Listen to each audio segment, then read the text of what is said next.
Welcome to Quiet Chronicles. Wherever you're listening from tonight, in bed, on a train, somewhere between one time zone and the next, settle in because we have a long and remarkable life to move through together. Tonight we trace one man's path from a sheltered childhood on the Hudson to the map of the post-war world he helped draw before he ever saw it finished. If this is your first time here, consider subscribing, and if tonight's history finds you, a like or a share helps more than you'd think. For those who want to go a little further, there's a Patreon link in the description. There is a photograph taken late in his presidency that the newsreels never showed. In it, a grown man is lifted from a car by two aides, his legs locked into steel braces beneath his trousers, his face arranged into the smile the country knew by heart. He could not stand on his own. He could barely walk a few feet without help. And yet for 12 years, 30 million Americans heard his voice on the radio and pictured a man striding confidently into the future. How does a nation get talked into believing in strength it never actually saw? That question sits at the center of everything ahead tonight. Let's begin. Chapter 1, Hyde Park, 1882. The Hudson River moves slowly past Hyde Park, wide and brown and unhurried, the way old money tends to move. On the last day of January in 1882, in a house called Springwood that looked out over that river and the low hills beyond it, a boy was born into a world already finished being built around him. His name was Franklin Delano Roosevelt, and almost nothing about his arrival suggested the century he would eventually help shape. His father, James Roosevelt, was 53 years old when Franklin was born, a country gentleman more than a striver, comfortable in a way that made ambition feel unnecessary. James had made his money in coal and railroads decades earlier and had mostly stopped trying since. He bred horses, sailed his yacht, sat on the boards of companies that ran themselves. His first marriage had given him a son, James Roosevelt, already grown and starting a family of his own by the time his half-brother arrived. Franklin would grow up closer in age to his own nephews than to his sibling, an odd genealogical accident that left him functionally an only child raised among people twice his age. His mother, Sarah Delano Roosevelt, was 26 years younger than her husband, and she had waited a long time to become a mother. Franklin had come after a series of losses, and Sarah's relief at his survival curdled over the following years into something closer to possession. She called him her baby well into his adulthood. She kept a diary of his childhood illnesses with the precision of a physician. She dressed him until he was 5 in the kind of long curled hair and skirted dresses fashionable for well-born boys of the era, not unusual for the time, but Sarah held on to the practice a season or two longer than most mothers did, reluctant to let the softness of infancy end. Springwood itself was less a home than an ecosystem. 16 servants moved through its rooms.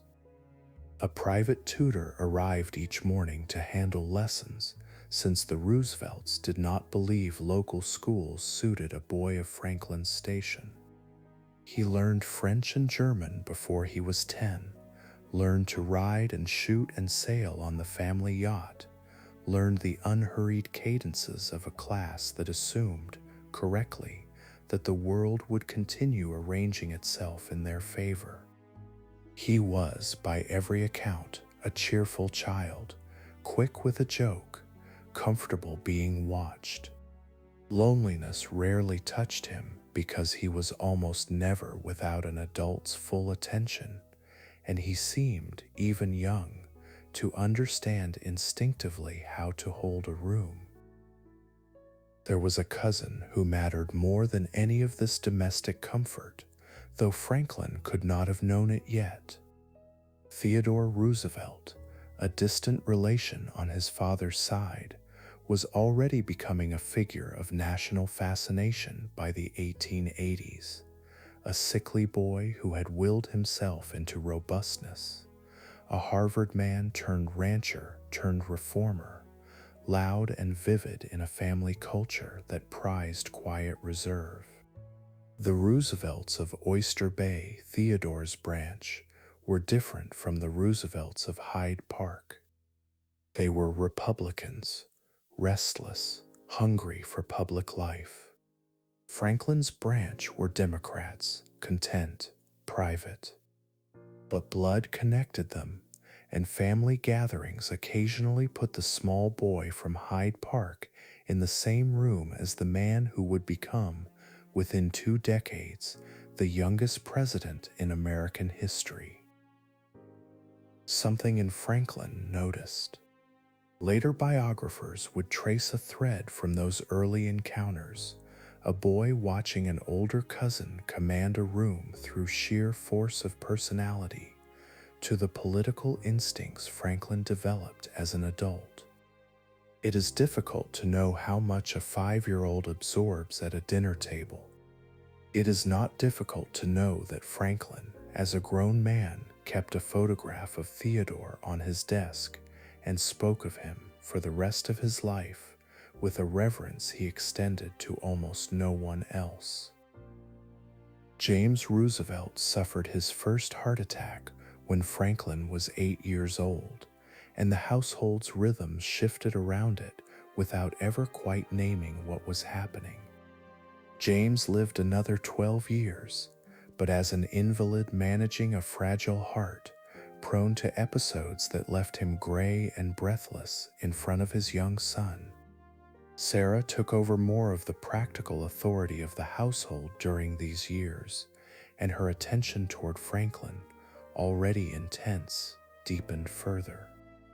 Doctors would later trace a pattern in Franklin's adult relationship to illness and fragility, a discomfort with weakness, his own especially, paired with an unusual gift for concealing it from others. Some of that pattern likely traces back to watching his father's decline up close, learning early that vulnerability was something to be managed quietly rather than displayed. At 14, Franklin left Hyde Park for Groton, an Episcopal boarding school in Massachusetts that had become, within a generation of its founding, one of the preferred incubators of the American elite. It was later than most of his classmates arrived. Groton typically took boys at 12, and the 2-year gap left Franklin socially behind boys who had already formed their friendships, their hierarchies, their private codes. He was popular enough, well-liked in the way charming, unthreatening boys tend to be liked, but he arrived an outsider to a community that prized insider status above almost everything else, and something in him seemed to register the gap even as he smiled through it. Waiting for him at Groton was a headmaster who would shape him more than his own father had.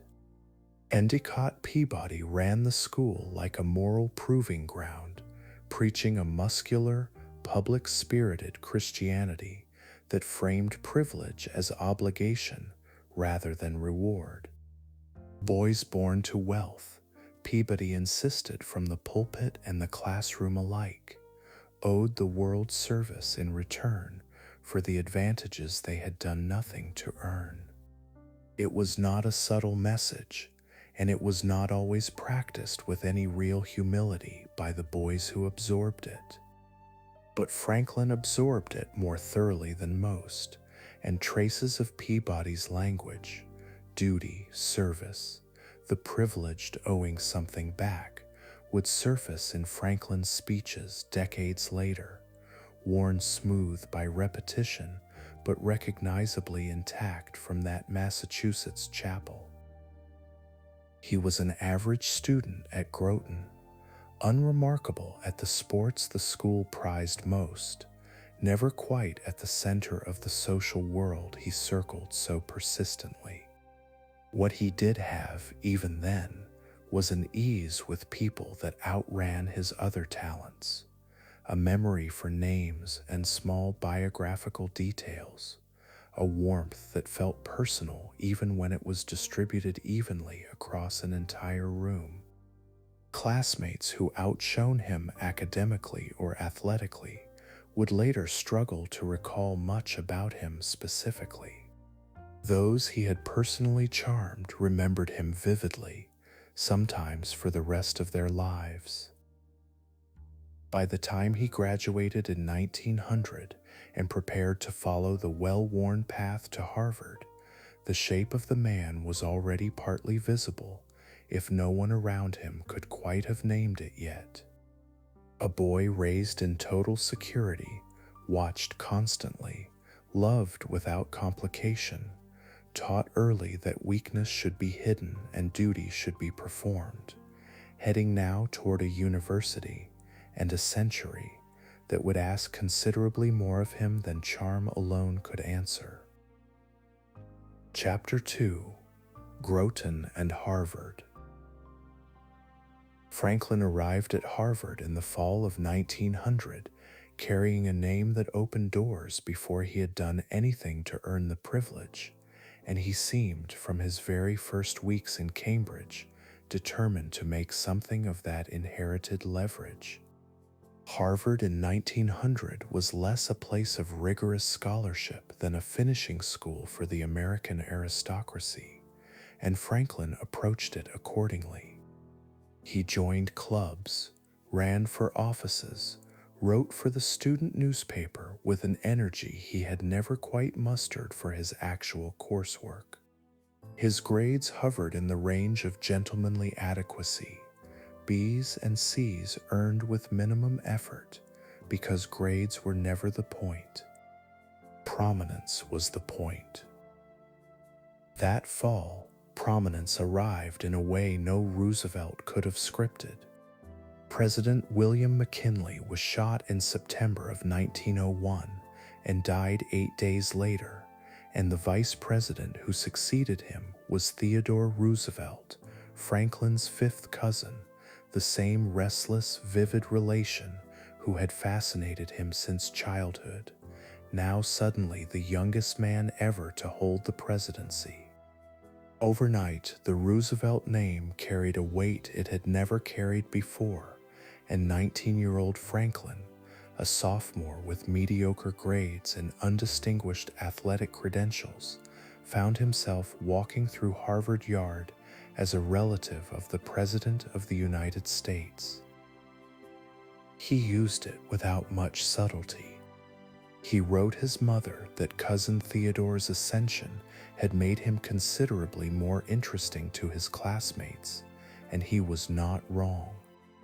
Franklin campaigned for editor of the Harvard Crimson with the zeal of a much more talented politician, and though he had shown little journalistic distinction, he won the position in his senior year, largely on the strength of persistence and the social capital his surname now carried.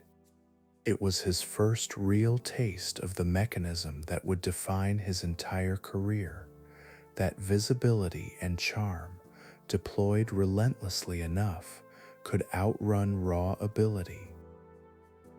The cousin's presidency gave Franklin more than borrowed prestige. It gave him, for the first time, a living model of what political power actually looked like up close, its theater, its physical demands, its capacity to bend a room simply by entering it. Theodore visited Harvard during Franklin's time there, and Franklin maneuvered for proximity whenever he could, watching the older man work a crowd the way another student might have studied a professor's lecture technique. Theodore's presidency was built on a public performance of vigor and moral certainty, a persona carefully constructed to disguise a childhood of real physical fragility. Franklin, without fully realizing what he was absorbing, was taking notes on the architecture of that performance years before he would need one of his own. James Roosevelt died in December of 1900, midway through Franklin's freshman year, the heart that had been failing since Franklin was 8 finally giving out. Franklin returned to Hyde Park for the funeral and then, within days, returned to Harvard, a pattern of compartmentalizing grief and pressing forward that would recur throughout his life. Sarah, now a widow at 46, transferred the full weight of her attention onto her only son with an intensity that alarmed even people accustomed to her devotion. She rented a house in Boston during parts of his college years simply to remain near him. Franklin's letters home during this period show a son managing his mother's expectations with the same practiced charm he deployed on everyone else, affectionate, attentive, and quietly, persistently independent underneath the surface compliance. It was also during his Harvard years, in the winter of 1902, that Franklin's path crossed again with a distant cousin on the other side of his family, a shy, serious young woman named Eleanor Roosevelt, Theodore's niece, whom Franklin had known distantly as a child and now began to notice differently. Nothing came of the encounter immediately, but the thread had been picked up, and within 2 years it would pull Franklin toward a decision that would shape the rest of his life more than Groton, more than Harvard, more than the borrowed glow of his cousin's presidency ever could. He graduated from Harvard in 1903, having accumulated exactly what he had come for: a diploma, a title at the Crimson, a wide circle of acquaintances, and a surname now permanently fused to the presidency of the United States. What he had not accumulated was any real sense of what to do with all of it.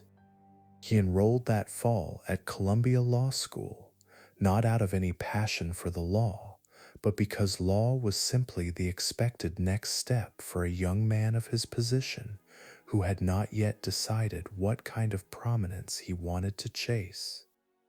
The uncertainty would not last long. Something else was already pulling at him, quietly, and her name was Eleanor. Chapter 3: Eleanor. Eleanor Roosevelt had not had an easy childhood, and by the time she re-entered Franklin's life in earnest, the shape of that difficulty was still visible beneath her formal composure. Her mother, a celebrated beauty named Anna Hall Roosevelt, had made her feel plain and unwanted almost from infancy, nicknaming her Granny for a seriousness the little girl had never chosen.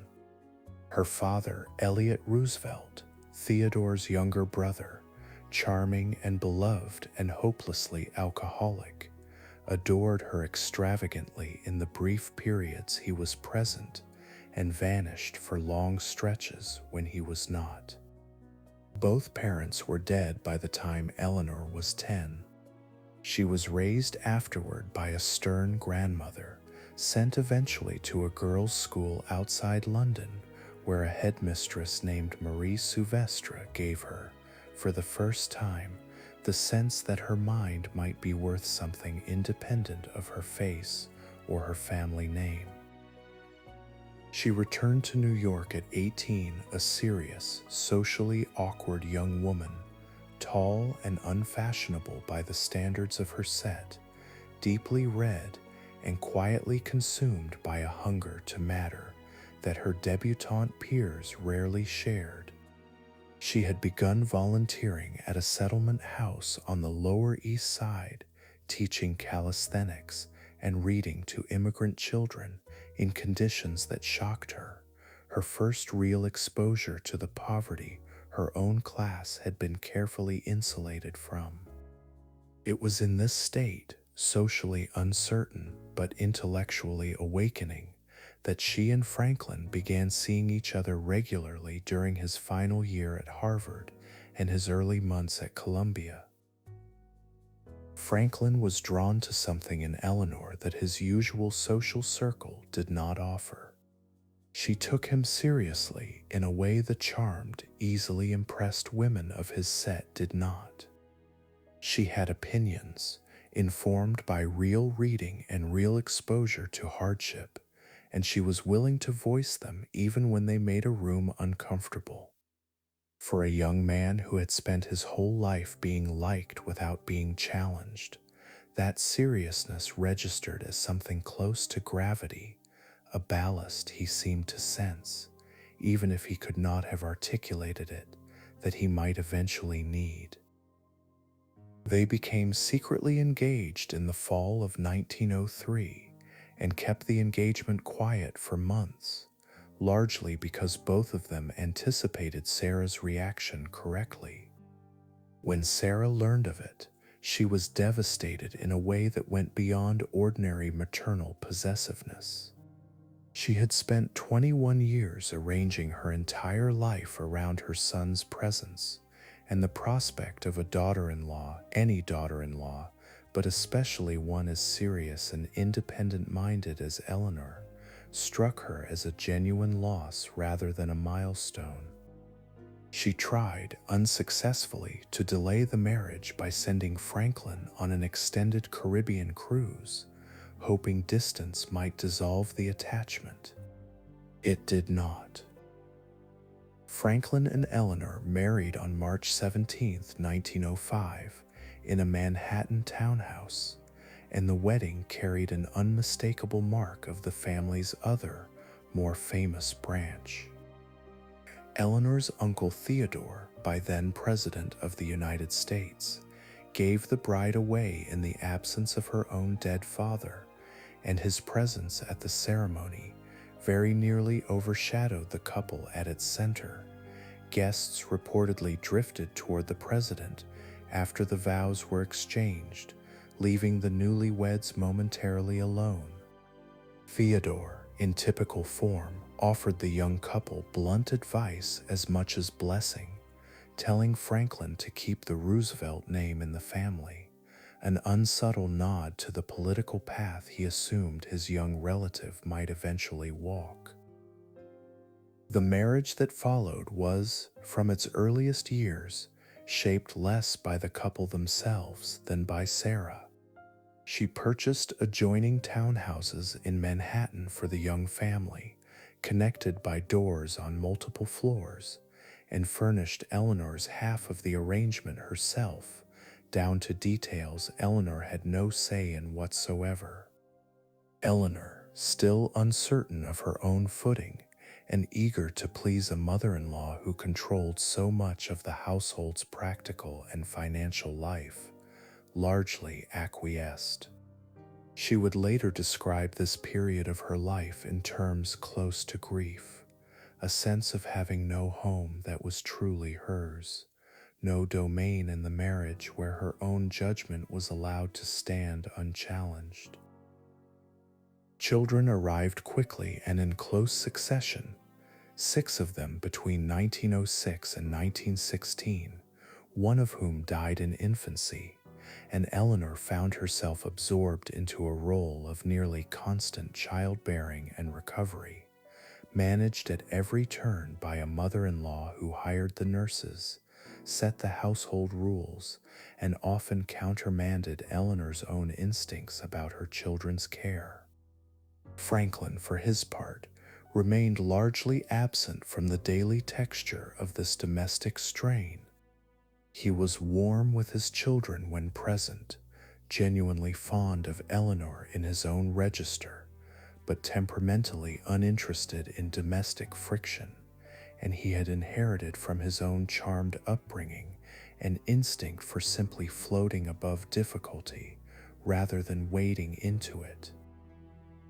It was, even in these early years, a marriage built more on mutual respect and shared ambition than on the kind of consuming intimacy either of them might once have imagined. Eleanor admired Franklin's charm and his easy command of a room, qualities she knew she lacked. Franklin, in turn, relied increasingly on Eleanor's seriousness, her moral clarity, her capacity to see and name social realities that his own sheltered instincts sometimes missed. Neither of them could have known yet how essential that particular division of temperament would become, not just to their marriage, but to a country that would eventually need exactly what each of them separately had to offer. By 1907, with law school behind him and a bar exam passed almost as an afterthought, Franklin took a position at a respected Wall Street firm, handling municipal bond work that bored him within months. He was, by his own admission to friends, already looking past the law towards something else entirely. He had watched his cousin Theodore transform the presidency into something vivid and consequential, had felt the borrowed thrill of that proximity at Harvard, and had begun to understand, however inchoately, that he wanted a version of that life for himself. Eleanor, unexpectedly, would turn out to be the one who helped make that possible, not through political instinct of her own, not yet, but through a steadiness Franklin had not fully appreciated until the two of them had children, debts, and a shared life that neither Sarah's money nor Theodore's shadow could fully explain away. Chapter 4: Albany. By 1910, Franklin had spent 3 years at the Wall Street firm of Carter, Ledyard, and Milburn, and the boredom had never really lifted. He handled bond work competently and without interest, and he had taken to telling colleagues, half as a joke and half not, that he intended someday to follow Theodore's exact path, the New York State Assembly, then Assistant Secretary of the Navy, then the governorship, then the presidency itself. Colleagues found the prediction amusing, coming from an unremarkable young lawyer with no political record of his own. Franklin, characteristically, did not seem bothered by their amusement. His opening came that summer when Democratic Party leaders in Dutchess County, casting around for a candidate to run for the state Senate seat covering the district around Hyde Park, approached Franklin largely because of his name and his willingness to spend his own money on the campaign.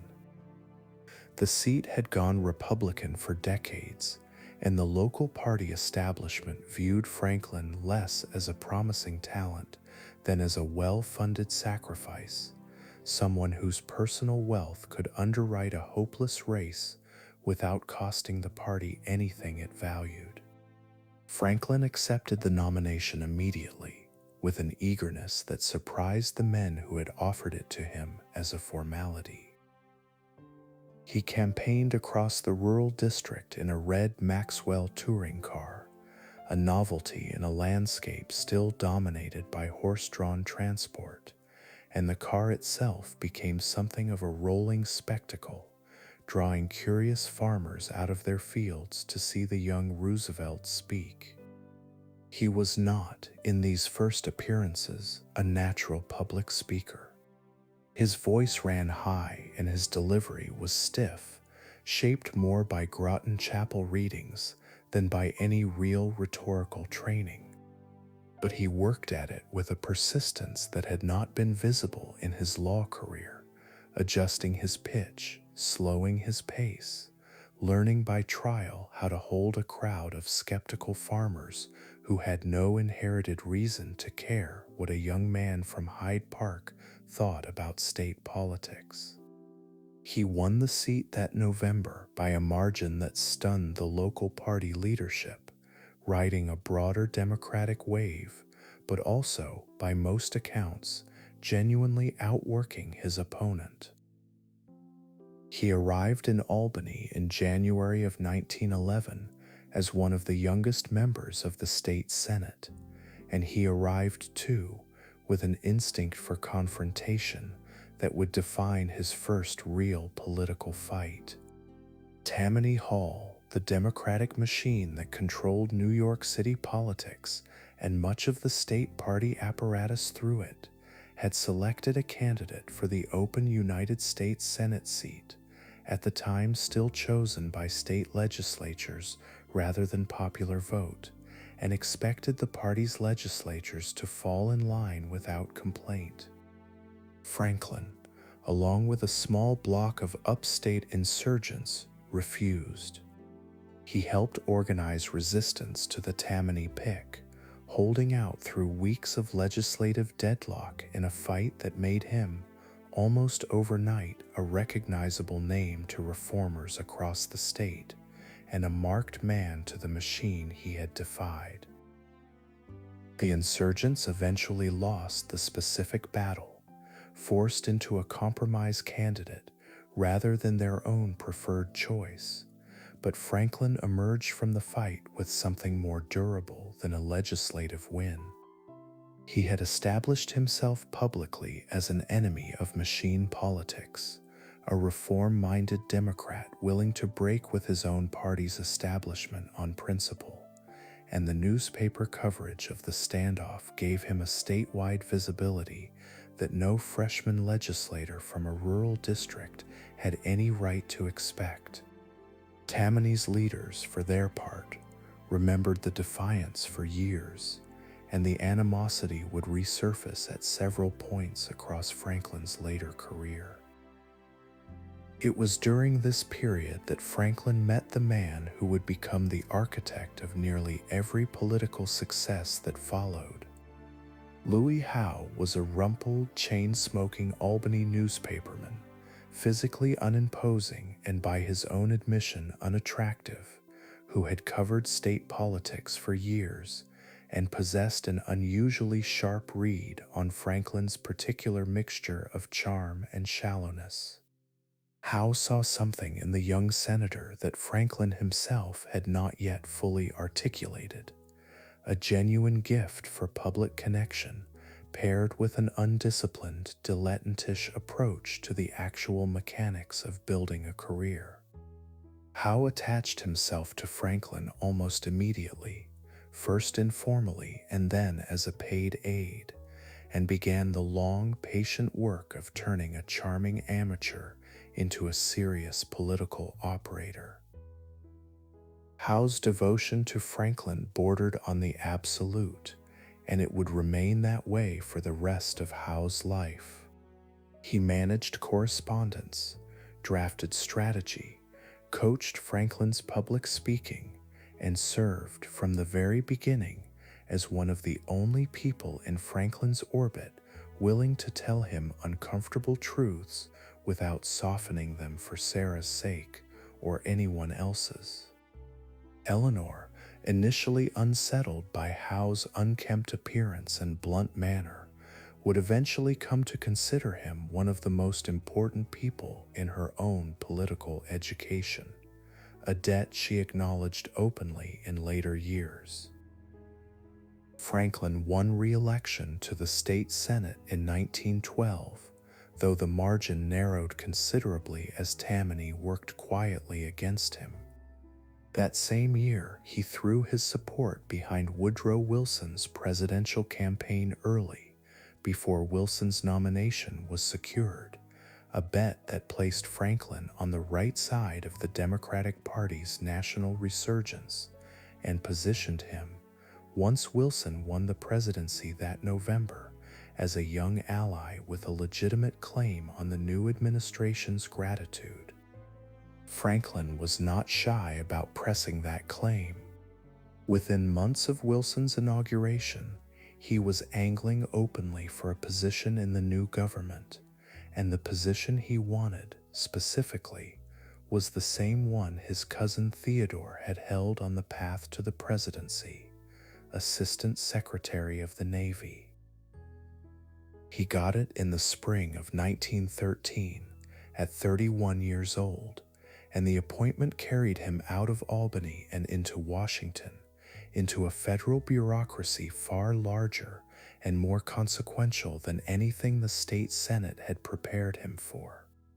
Howe came with him, inseparable from this point forward, and together the two men set about learning the far more demanding game that national politics required, a game that would, within a decade, very nearly destroy the marriage Franklin had built with Eleanor, and very nearly end his career before it had properly begun. Chapter 5: Washington Apprenticeship. Franklin Roosevelt arrived in Washington in the spring of 1913, carrying a title far larger than his actual experience. Assistant Secretary of the Navy sounded, on paper, like the office of a seasoned administrator. In practice, it belonged to a 31-year-old former state senator who had never run anything more complicated than a modest legal practice and a hopeless upstate campaign. He threw himself into the job anyway, with an appetite that surprised the career officers around him. He toured shipyards. He inspected fleets. He argued loudly and often for naval expansion at a moment when much of Wilson's cabinet still hoped America could stay clear of the war spreading across Europe. Franklin did not share that hope, or at least did not share the caution behind it, and he made his impatience known to almost anyone who would listen. His direct superior, Secretary Josephus Daniels, was a pacifist-leaning Southern newspaperman who found his young deputy exhausting in roughly equal measure to how much he liked him. Daniels indulged Franklin's ambitions more than the young man's insubordination probably deserved, in part because he recognized real talent underneath the swagger, and in part because Franklin's family name and social ease made him useful in rooms Daniels himself found difficult to navigate. The two men would spar for years over naval policy, sometimes in front of witnesses, without the friction ever curdling into real enmity. Louis Howe worked constantly at Franklin's side through these years, managing the political machinery in ways that let his boss focus on the visible parts of the job. Howe drafted memos, cultivated newspaper relationships, and quietly built the kind of durable political network that a merely charming man could never have assembled on his own. He also, increasingly, functioned as a check on Franklin's worst impulses, though even Howe could not catch everything. Eleanor, meanwhile, was building a very different kind of Washington life. She managed a growing household, now 5 living children, hosted the endless round of official calls and calling cards that Navy Department wives were expected to perform, and did so with a discipline that belied her earlier social awkwardness. She had never enjoyed the performance of it. She did it anyway, methodically, the way she approached most obligations she considered beneath her but necessary regardless. To help manage this expanding household, Eleanor hired a young social secretary in 1914 named Lucy Mercer. Lucy was tall, warm, and unfailingly gracious, the kind of presence that made formal Washington evenings feel less stiff simply by her being in the room. Eleanor liked her immediately. So, it would turn out, did Franklin. For several years, the arrangement seemed unremarkable. Lucy handled correspondence and social scheduling, appeared at official functions alongside the family, and became something close to a fixture in the Roosevelt household's daily rhythm. Franklin's attention toward her, if anyone noticed it at all in those early years, read as nothing more than his usual effortless warmth toward everyone in his orbit. The war in Europe, meanwhile, kept pulling at Franklin's attention more than his official Navy Department duties strictly required. He pressed constantly for greater preparedness, clashing with Daniels and with Wilson's broader instinct toward neutrality.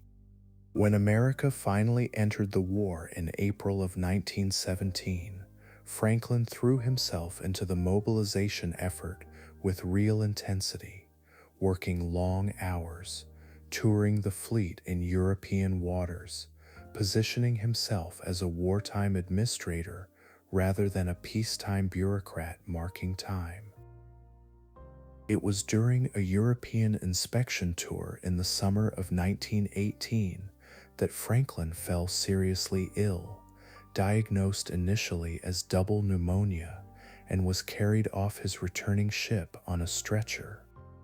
Eleanor met the ship and began unpacking his luggage as she nursed him back to health.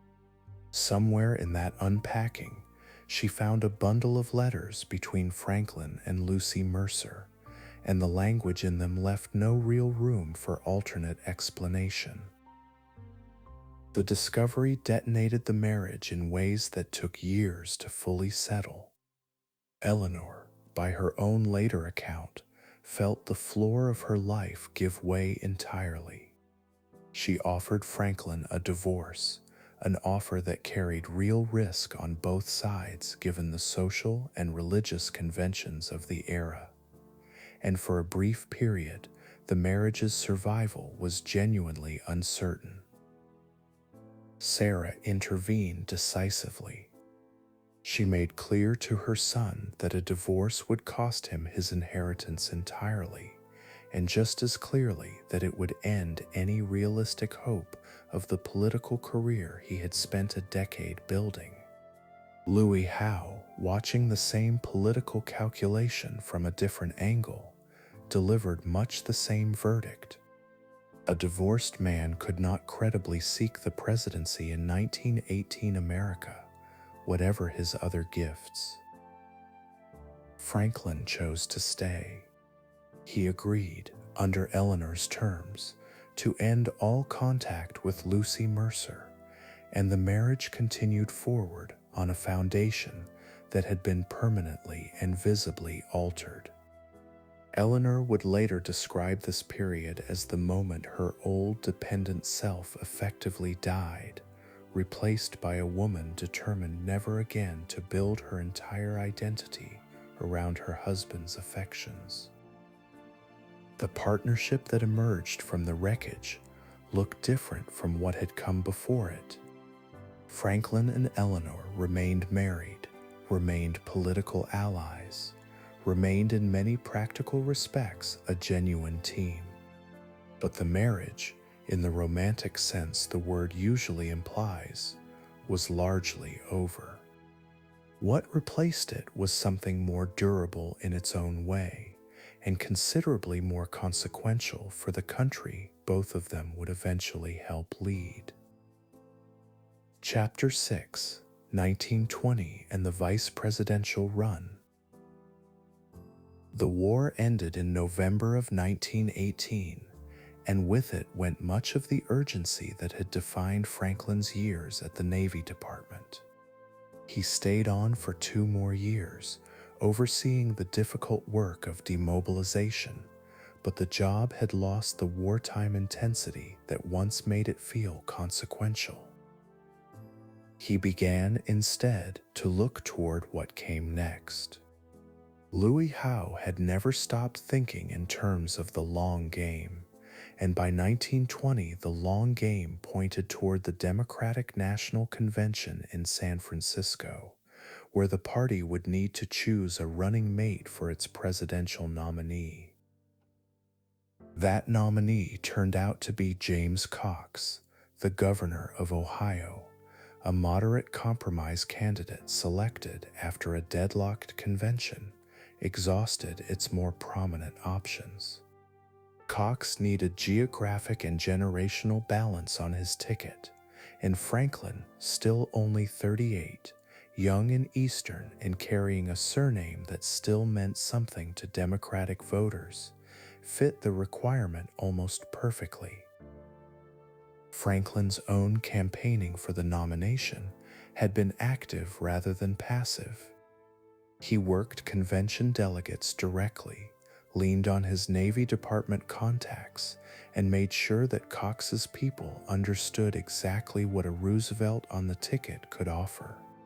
When the vice presidential nomination came through, it arrived less as a surprise gift than as the payoff of a campaign Franklin had run quietly for months. The general election that followed was, from the outset, a difficult one for Democrats to win. Woodrow Wilson's presidency was ending in exhaustion and disillusionment.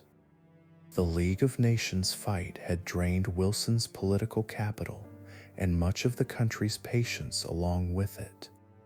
Voters, weary of wartime sacrifice and post-war disruption, were visibly hungry for what the Republican nominee, Warren Harding, was calling a return to normalcy.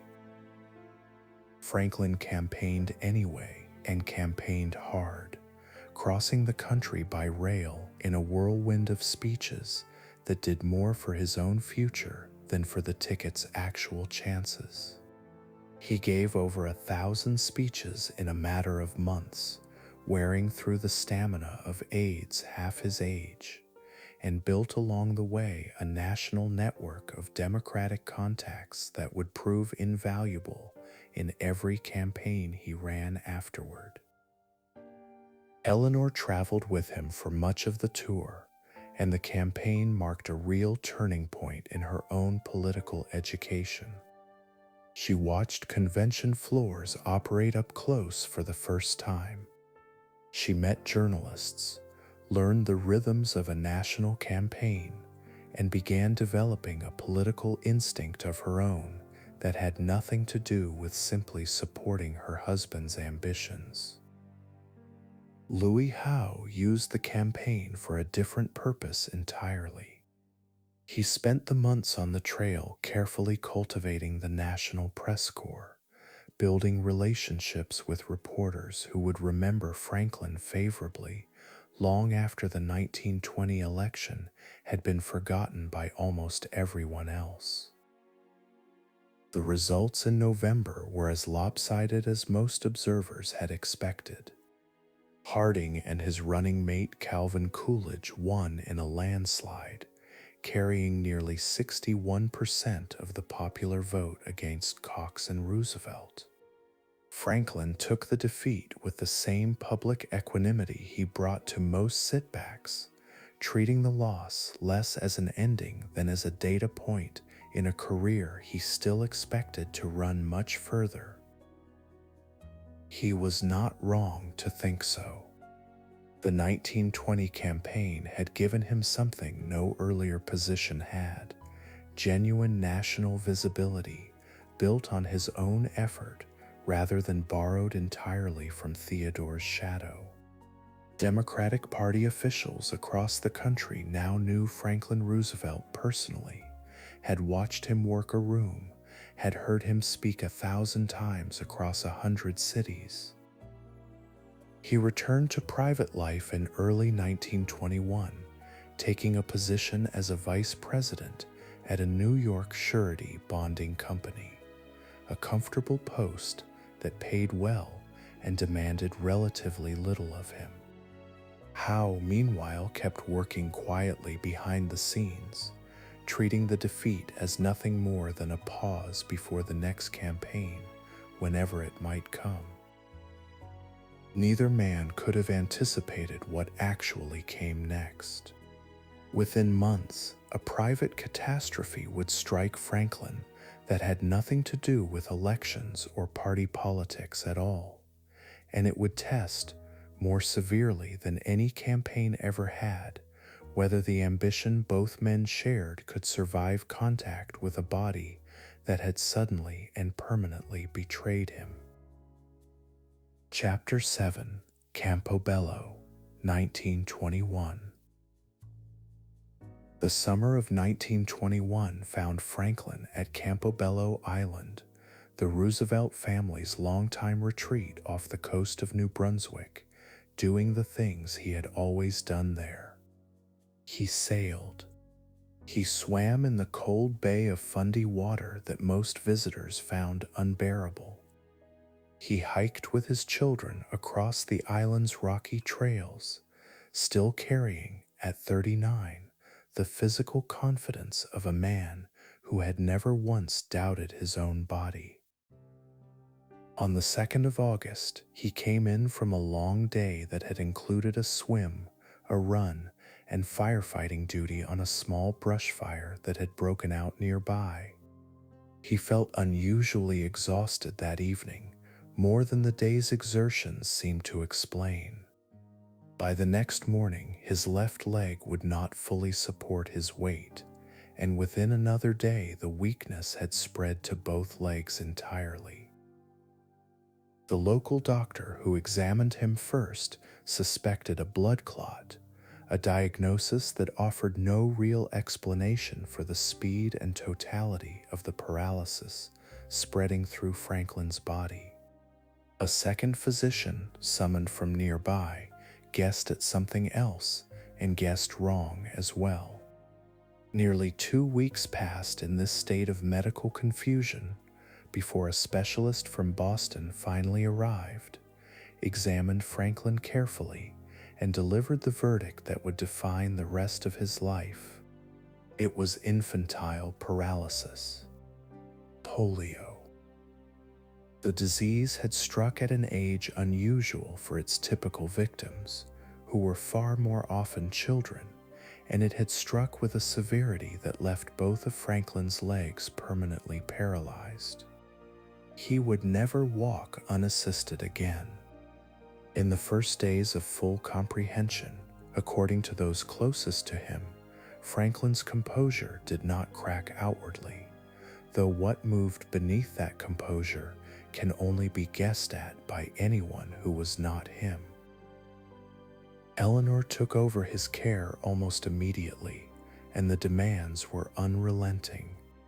Polio in its early acute phase required frequent repositioning, careful management of muscles that had gone rigid and painful, and a level of physical labor that exhausted even a woman as disciplined as Eleanor had become. She slept on a cot near his bed for weeks, managing his care personally rather than leaving it entirely to nurses, in a display of devotion that surprised even people who thought they understood the strange, reconfigured marriage the two of them shared. Sarah arrived from Hyde Park within days of learning the diagnosis, and her instinct was immediate and absolute. Franklin, she believed, should retire from public life entirely, return to Hyde Park, and live out his remaining years as a country gentleman managing the family estate, much as his own father had done. It was, in its way, a loving instinct. It was also, to both Eleanor and Louis Howe, something close to a death sentence for the only version of Franklin either of them believed was worth preserving. Howe moved into Campobello during this period and effectively took command of the household's strategy, working alongside Eleanor in an alliance neither of them had expected to form so completely. Both understood something Sarah did not, or would not, allow herself to see, that a Franklin without political ambition was not simply a diminished man, but potentially a broken one, and that keeping his public future alive mattered as much to his psychological survival as any physical therapy could. Together they made a decision that would shape American politics for the next quarter century. The severity of the paralysis would not be hidden entirely, since it could hardly be denied to anyone who had followed the news out of Campobello that August. But its permanence and the full extent of what Franklin had lost would be managed carefully, framed publicly as a serious illness from which recovery remained possible, rather than a condition that had already reached its final form. Franklin returned to New York in the fall, carried off the train on a stretcher in a scene photographers were carefully kept from capturing. The pattern had already begun. Reporters were permitted images that suggested illness and struggle. They were not permitted images that made the paralysis look as total and permanent as it actually was. The physical work of the following months was brutal in ways that rarely made it into any public account. Franklin spent hours daily on exercises meant to strengthen what remained of his upper body and torso, since his legs would never again bear meaningful weight, no matter how much effort he applied to them. He built, through sheer repetition, an extraordinary upper body strength that let him eventually maneuver himself using only his arms and shoulders, a capacity he would rely on for the rest of his life. He also began, almost immediately, developing the specific physical tricks that would let him appear to stand and even to walk short distances in public. Steel braces, locked at the knee, could hold his legs rigid enough to bear weight if he leaned on a cane in one hand and a strong arm in the other. The effect, achieved through enormous effort and no small amount of pain, was an illusion of mobility rather than actual mobility restored. Missy LeHand, his devoted private secretary since the 1920 campaign, took on an expanded role during this period that went well beyond correspondence and scheduling.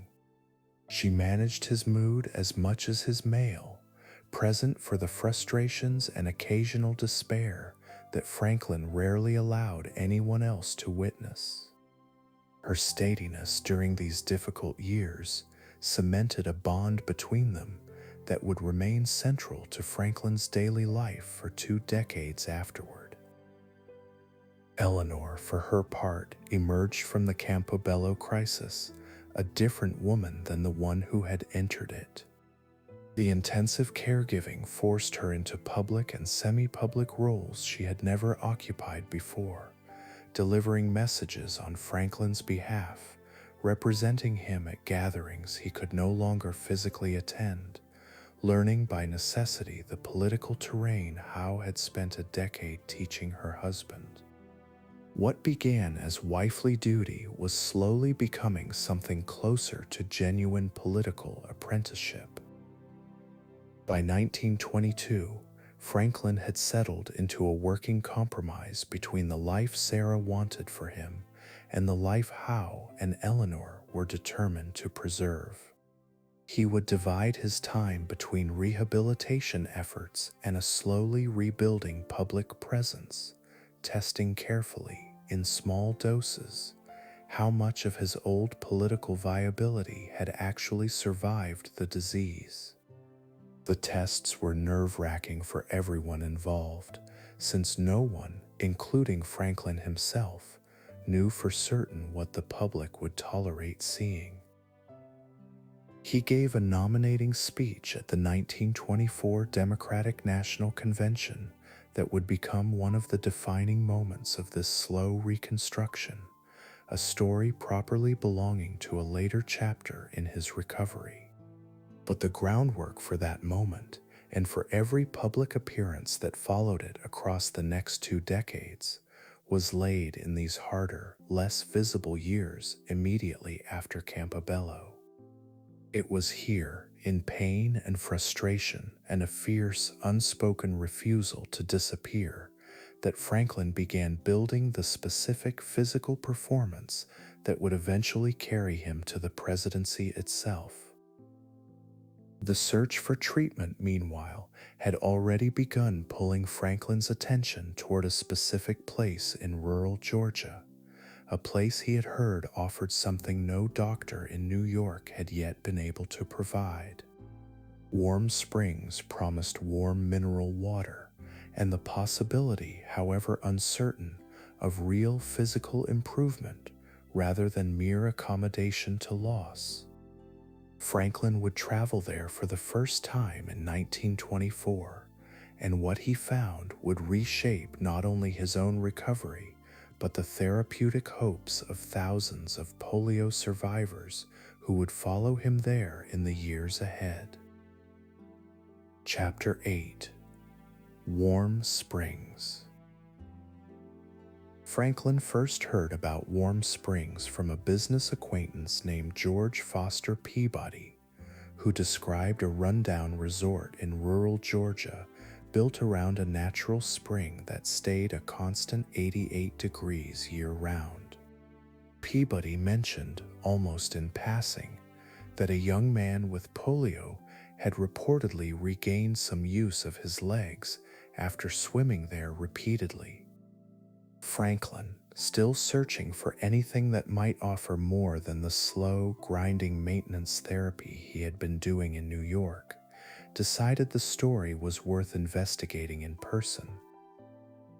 He arrived in October of 1924 to find a resort well past its glory days, its main hotel faded and half empty, the surrounding countryside poor even by the standards of the rural South. The pool itself, however, delivered on its reputation. Franklin lowered himself into the mineral-rich water and discovered within days that he could move his legs there in ways that felt impossible on dry land, the water's buoyancy doing work his own muscles could not yet manage alone. He stayed for weeks, swimming for hours daily, and the results, while never approaching a cure, were real enough to convince him he had found something worth pursuing seriously. Word spread quickly through informal polio networks that a prominent New York politician had discovered genuine relief at this obscure Georgia resort. Other polio survivors began arriving within months, drawn by rumor and by Franklin's own enthusiastic letters describing his progress to friends. By 1926, Franklin had made a decision that startled even people who thought they understood his commitment to the place. He purchased the entire resort, roughly 1,200 acres including the hotel, cottages, and the spring itself, spending nearly 2/3 of his personal fortune in the process. Sarah was appalled by the financial recklessness. Franklin, uncharacteristically firm against his mother's objections, pressed forward anyway. What he built at Warm Springs over the following years went well beyond a personal retreat. He established a proper treatment center, eventually incorporated as a nonprofit foundation, bringing in physical therapists and orthopedic specialists to develop systematic rehabilitation programs for polio patients who had nowhere else to turn.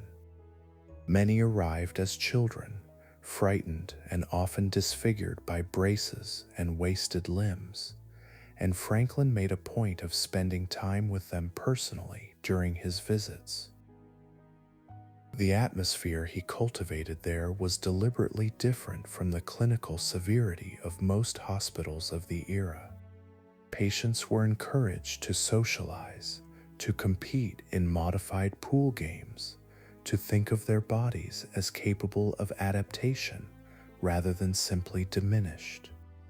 Franklin himself set much of this tone, often the most visibly cheerful person on the grounds despite carrying paralysis as severe as anyone else present. It was here, among fellow polio patients who understood exactly what his body could and could not do, that Franklin allowed himself a rare kind of honesty about his condition. He did not perform recovery at Warm Springs the way he increasingly performed it for the wider public.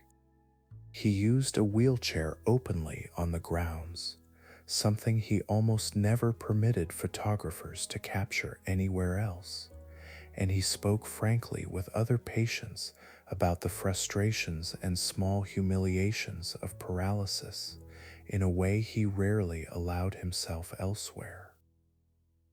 Missy LeHand traveled with him on most of these trips, managing correspondence and political business that never fully stopped even during rehabilitation stays. She had become, by the mid-1920s, something close to a second wife in practical terms, present for his daily routines in ways Eleanor increasingly was not. Eleanor's own political career was accelerating during these same years, pulling her towards speaking engagements and organizational work that kept her away from Warm Springs more often than not. This division suited both of them in its way. Eleanor had built, since Campobello, an independent political identity centered on women's political organizing, labor issues, and social welfare causes that mattered to her directly, rather than merely reflecting Franklin's ambitions. Franklin, meanwhile, relied on Missy's constant presence and on the specific, undemanding companionship she offered during a period when his physical vulnerability was hardest to manage. The public performance of recovery that Franklin had begun constructing at Campobello reached its fullest development during these Warm Springs years, refined through repetition into something close to theatrical mastery. He learned to enter a room on a son's or aide's arm in a way that read, to unsuspecting observers, as merely leaning on a companion rather than being physically supported by one. He learned to angle his body at podiums so that the effort of standing upright, braced and locked at the knee, looked instead like relaxed confidence. Photographers covering Franklin during this period operated under an unusual, largely unspoken arrangement. Most understood, without ever being told explicitly, that images showing him in a wheelchair or visibly struggling were simply not acceptable, and the vast majority complied without incident. The White House press corps would later maintain the same understanding throughout Franklin's entire presidency, an extraordinary act of collective discretion that would seem almost unimaginable in later, more invasive eras of political journalism. Franklin returned to elective politics gradually across these same years, testing his physical capacity in small, carefully managed doses. His nominating speech for Al Smith at the 1924 Democratic National Convention became an early and pivotal test, requiring him to make his way to the podium using leg braces and a cane, while a crowd of thousands watched, uncertain what they would see. He made it, slowly and with visible effort, and delivered a speech memorable enough that it helped restore, in a single public moment, much of the political credibility polio had seemingly ended 3 years earlier. The Warm Springs years, running roughly from 1924 through the end of the decade, gave Franklin something beyond mere physical therapy. They gave him a controlled environment in which to develop, refine, and eventually perfect the specific public performance his political future would depend on. Every stumble corrected in that Georgia pool, every technique for disguising a locked brace as a relaxed stance, was preparation for a stage considerably larger than anything Georgia could offer. By the time Democratic Party leaders in New York began approaching Franklin about running for governor in 1928, he had spent nearly 4 years building both the physical capacity and the psychological conviction to believe such a campaign was possible. The disease that had nearly ended his public life had, through a strange and difficult alchemy, become instead the foundation of a new kind of political resilience. What remained uncertain was whether the broader American public, not yet fully briefed on the extent of his condition, would prove as forgiving as the patients and photographers who had already made their private peace with what they saw. Chapter 9: Return to Politics. Al Smith had spent much of 1928 building toward the presidency, and as the Democratic National Convention approached that summer, he needed someone credible to succeed him as governor of New York. Smith's mind kept returning to Franklin, whose nominating speech 4 years earlier had proven both his political value and his physical viability on a national stage. The problem was that Franklin, still deeply invested in his Warm Springs project, had no particular interest in the job. Smith pressed anyway, understanding that Franklin's name carried exactly the kind of upstate, non-Catholic appeal that could balance a ticket led by a Catholic New York City politician facing considerable prejudice in rural America. Franklin resisted through the summer, worried that a governorship would pull him away from Warm Springs before his rehabilitation work there was finished. Eleanor, notably, shared some of this reluctance, wary of what a return to full-time politics might mean for a recovery she had fought so hard to protect. Smith eventually reached Franklin directly by telephone at Warm Springs, applying pressure that Franklin found difficult to refuse from a man he respected and owed considerable political debts to. Franklin accepted the nomination that August, somewhat against his own better instincts, and the campaign that followed tested, more publicly than anything since Campobello, whether voters would accept a paralyzed man as their governor. He campaigned with unusual physical intensity that autumn determined to counter any perception of frailty. He crossed the state extensively, sometimes making a dozen stops in a single day, always careful to be photographed only in poses that concealed the braces and the effort beneath them. The strategy worked. Franklin won narrowly in November, even as Smith himself lost the presidency badly to Herbert Hoover, a split result that left Franklin as one of the only bright spots in an otherwise disastrous Democratic year. He took office as governor of New York in January of 1929, inheriting a state government Smith had run with considerable centralization and personal control. Franklin, characteristically, moved to establish his own independence from his predecessor almost immediately, resisting Smith's efforts to remain influential from behind the scenes.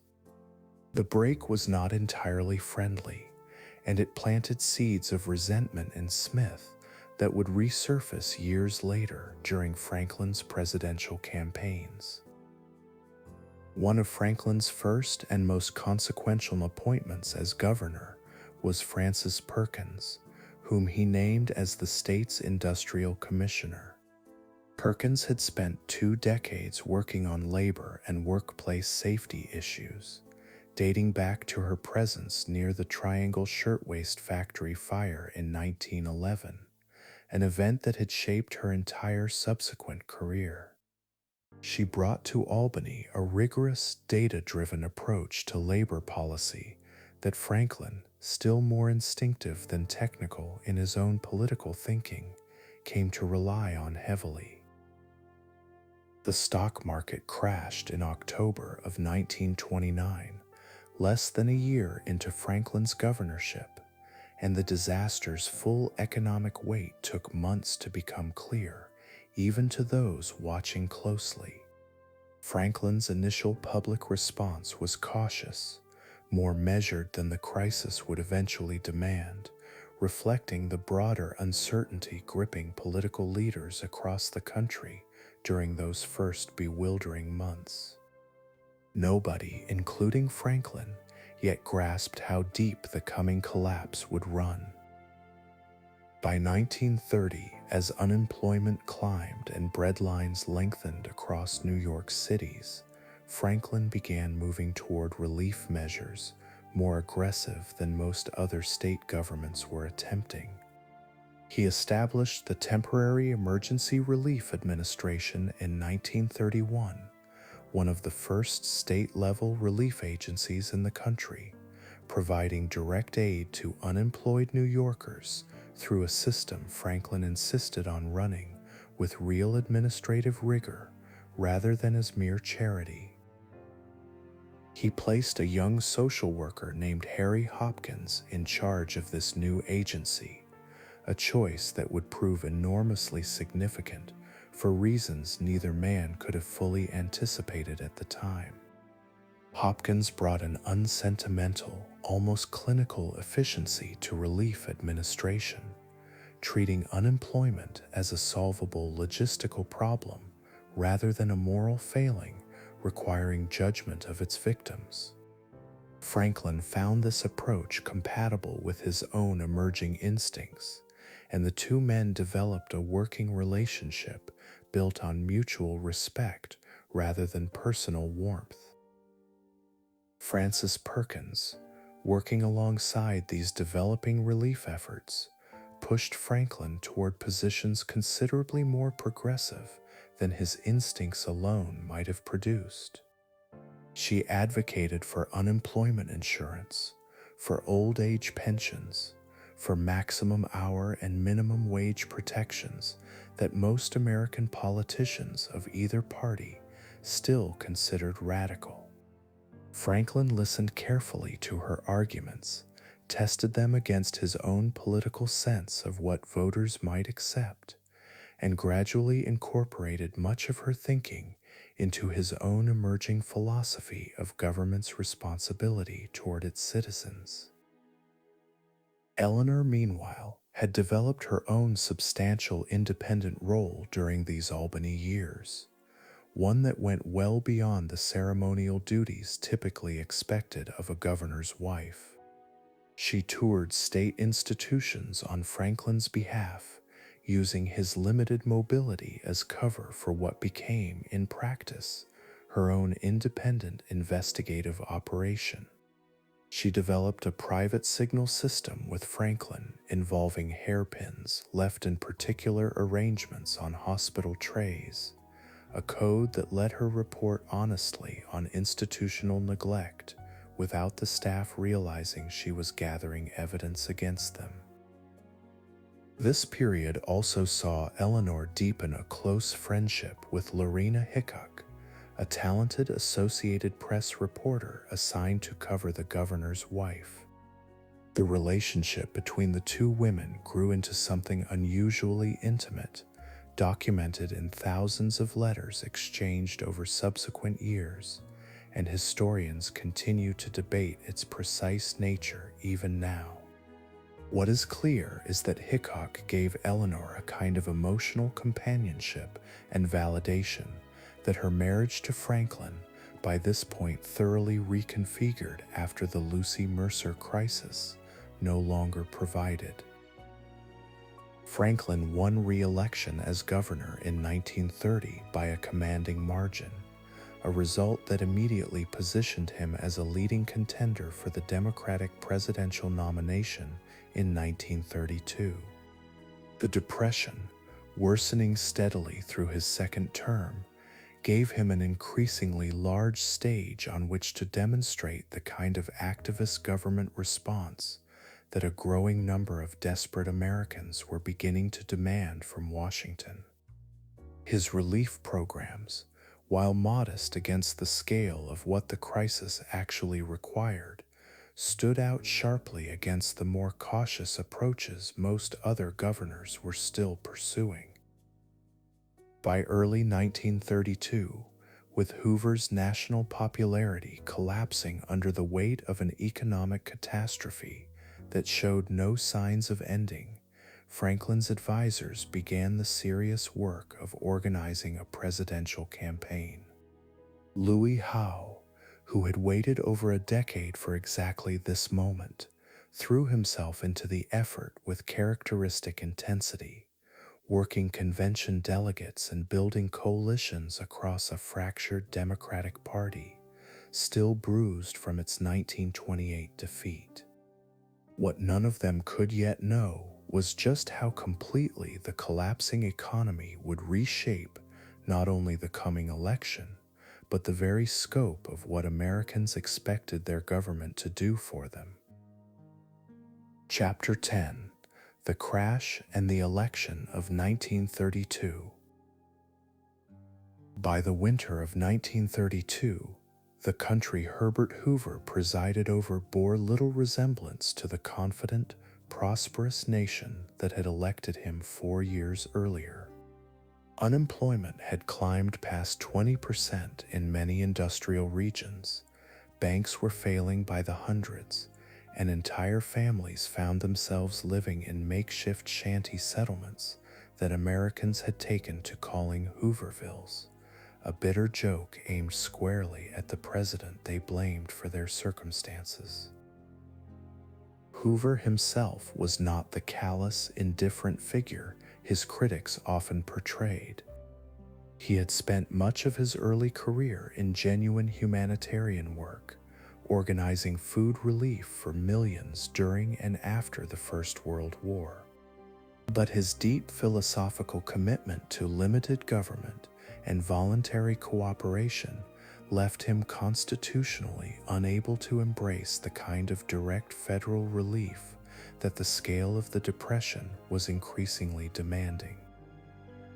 He resisted for years the idea that Washington should provide direct aid to individual citizens, insisting instead that local governments, private charities, and voluntary business cooperation could absorb the crisis without federal intervention.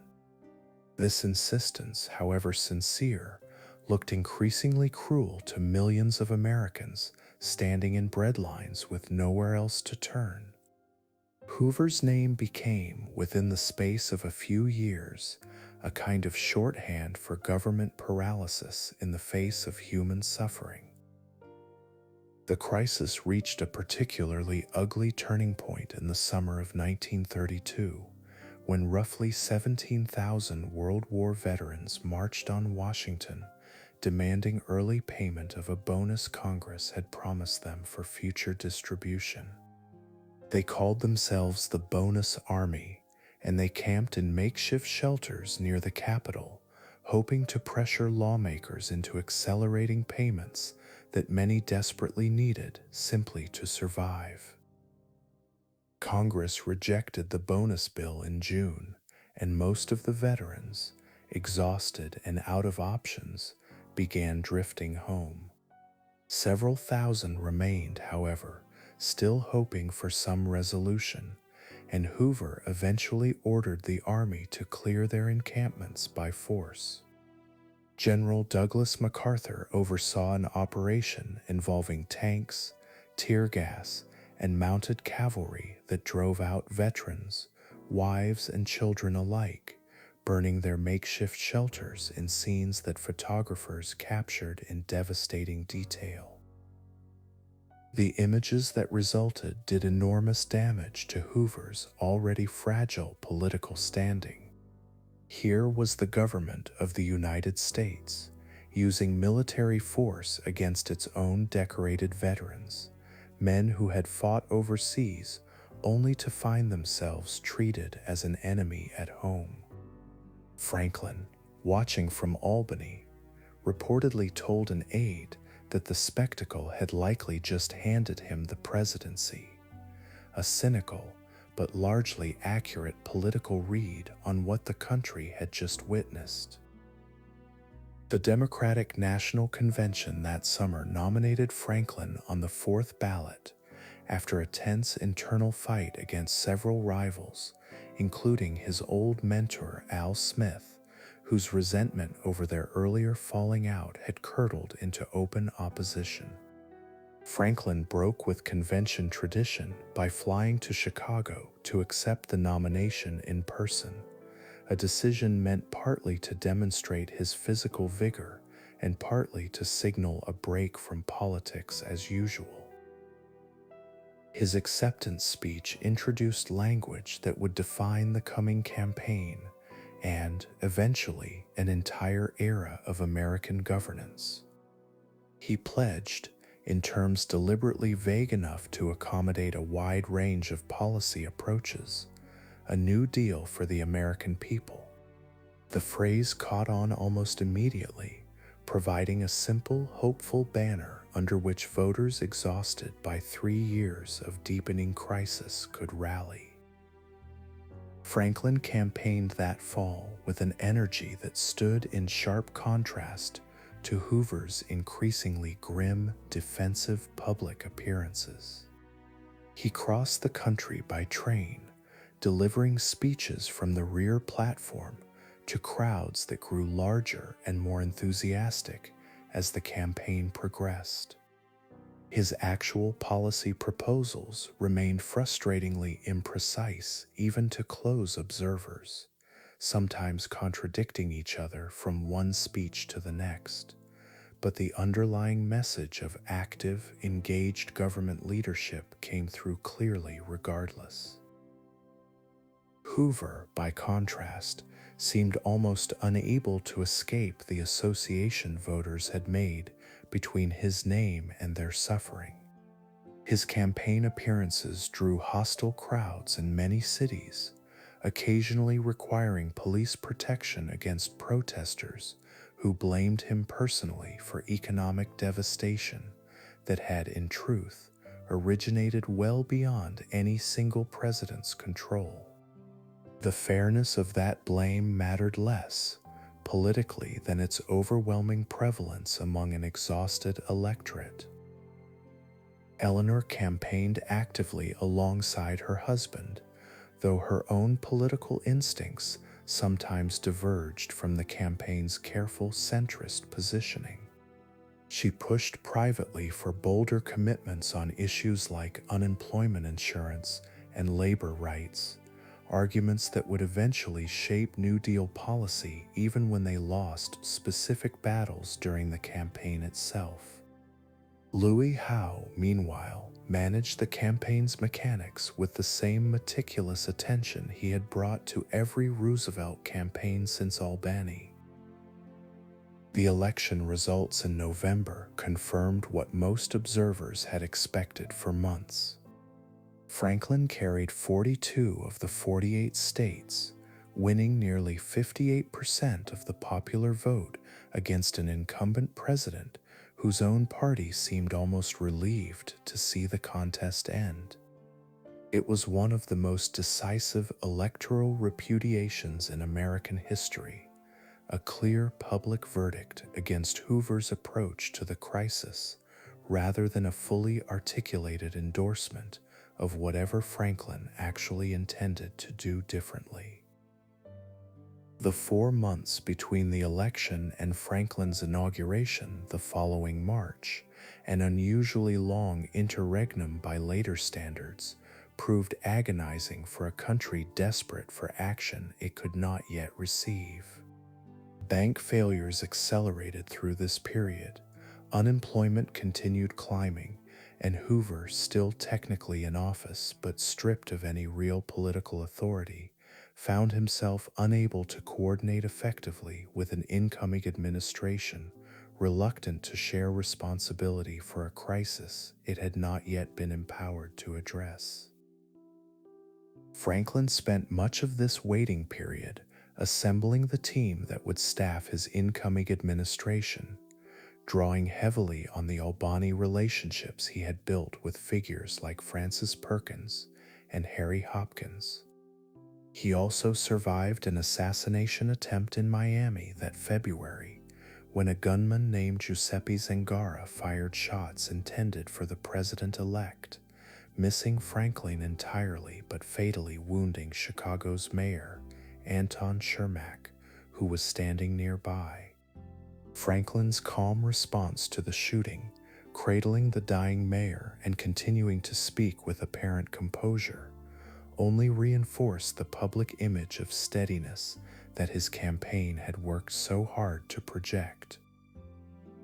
By the time Franklin finally took the oath of office on March 4, 1933, the banking system itself stood on the edge of complete collapse, with governors across the country independently declaring emergency bank holidays to prevent total institutional failure. The country that watched Franklin's inauguration that day was not merely hoping for reform. It was waiting, in a state of genuine desperation, to see whether their new president could act quickly enough to prevent the entire economic system from disintegrating around them. Chapter 11: The 100 Days. Franklin's inaugural address on March 4, 1933, contained the line that history would remember longest, his declaration that the only thing Americans had to fear was fear itself. The words carried real rhetorical force, but the crisis facing the country demanded far more than reassurance. Banks across nearly every state had already closed their doors, and the ones still technically open were being drained by depositors desperate to withdraw whatever savings remained before their own institutions failed too. Franklin acted within hours of taking office. He declared a national bank holiday on March 6, closing every bank in the country for 4 days while his administration scrambled to draft emergency legislation. It was an extraordinary assertion of executive authority, taken with almost no legal precedent to justify it, and it bought the new administration crucial time it would not otherwise have had. Congress convened in special session on March 9, and within hours had passed the Emergency Banking Act, a bill so hastily assembled that printed copies were reportedly still warm from the presses when representatives voted on it. The legislation gave the Treasury Department authority to inspect banks and reopen only those judged financially sound, restoring a measure of genuine stability rather than merely papering over insolvency with false reassurance. Franklin followed this legislative action with something no previous president had attempted in quite the same way. On the evening of March 12, he addressed the nation directly over the radio, speaking in plain, unhurried language about exactly what the banking legislation meant and why Americans could trust the institutions reopening the following day. It became the first of what aides began calling his fireside chats, a format that would eventually reach tens of millions of listeners across his presidency. The chat worked exactly as intended. When banks reopened on March 13, deposits exceeded withdrawals across the country, a stunning reversal of the panic that had gripped the nation for weeks.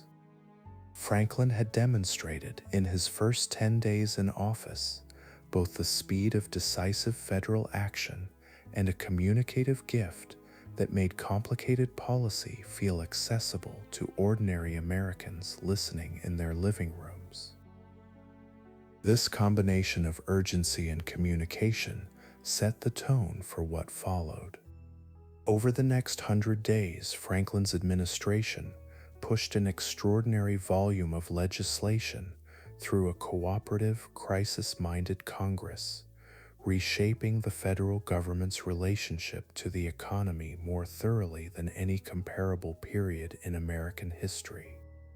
Critics and admirers alike would spend decades afterward debating exactly what those 100 days had actually accomplished, but few disputed their sheer legislative velocity. The Civilian Conservation Corps came first among the new relief agencies, established in late March to put unemployed young men to work on conservation projects across the country.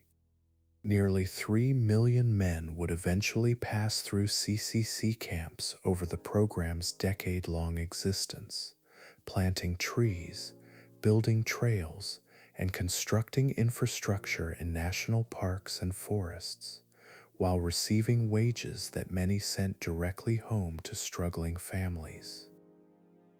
The Agricultural Adjustment Act followed in May, attempting to address a farm crisis that had actually predated the broader Depression by nearly a decade.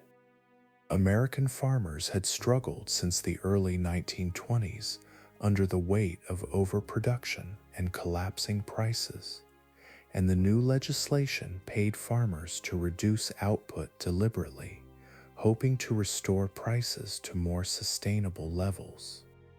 The policy proved deeply controversial, particularly when it required destroying crops and livestock even as bread lines stretched around city blocks, a contradiction that struck many desperate Americans as almost obscene.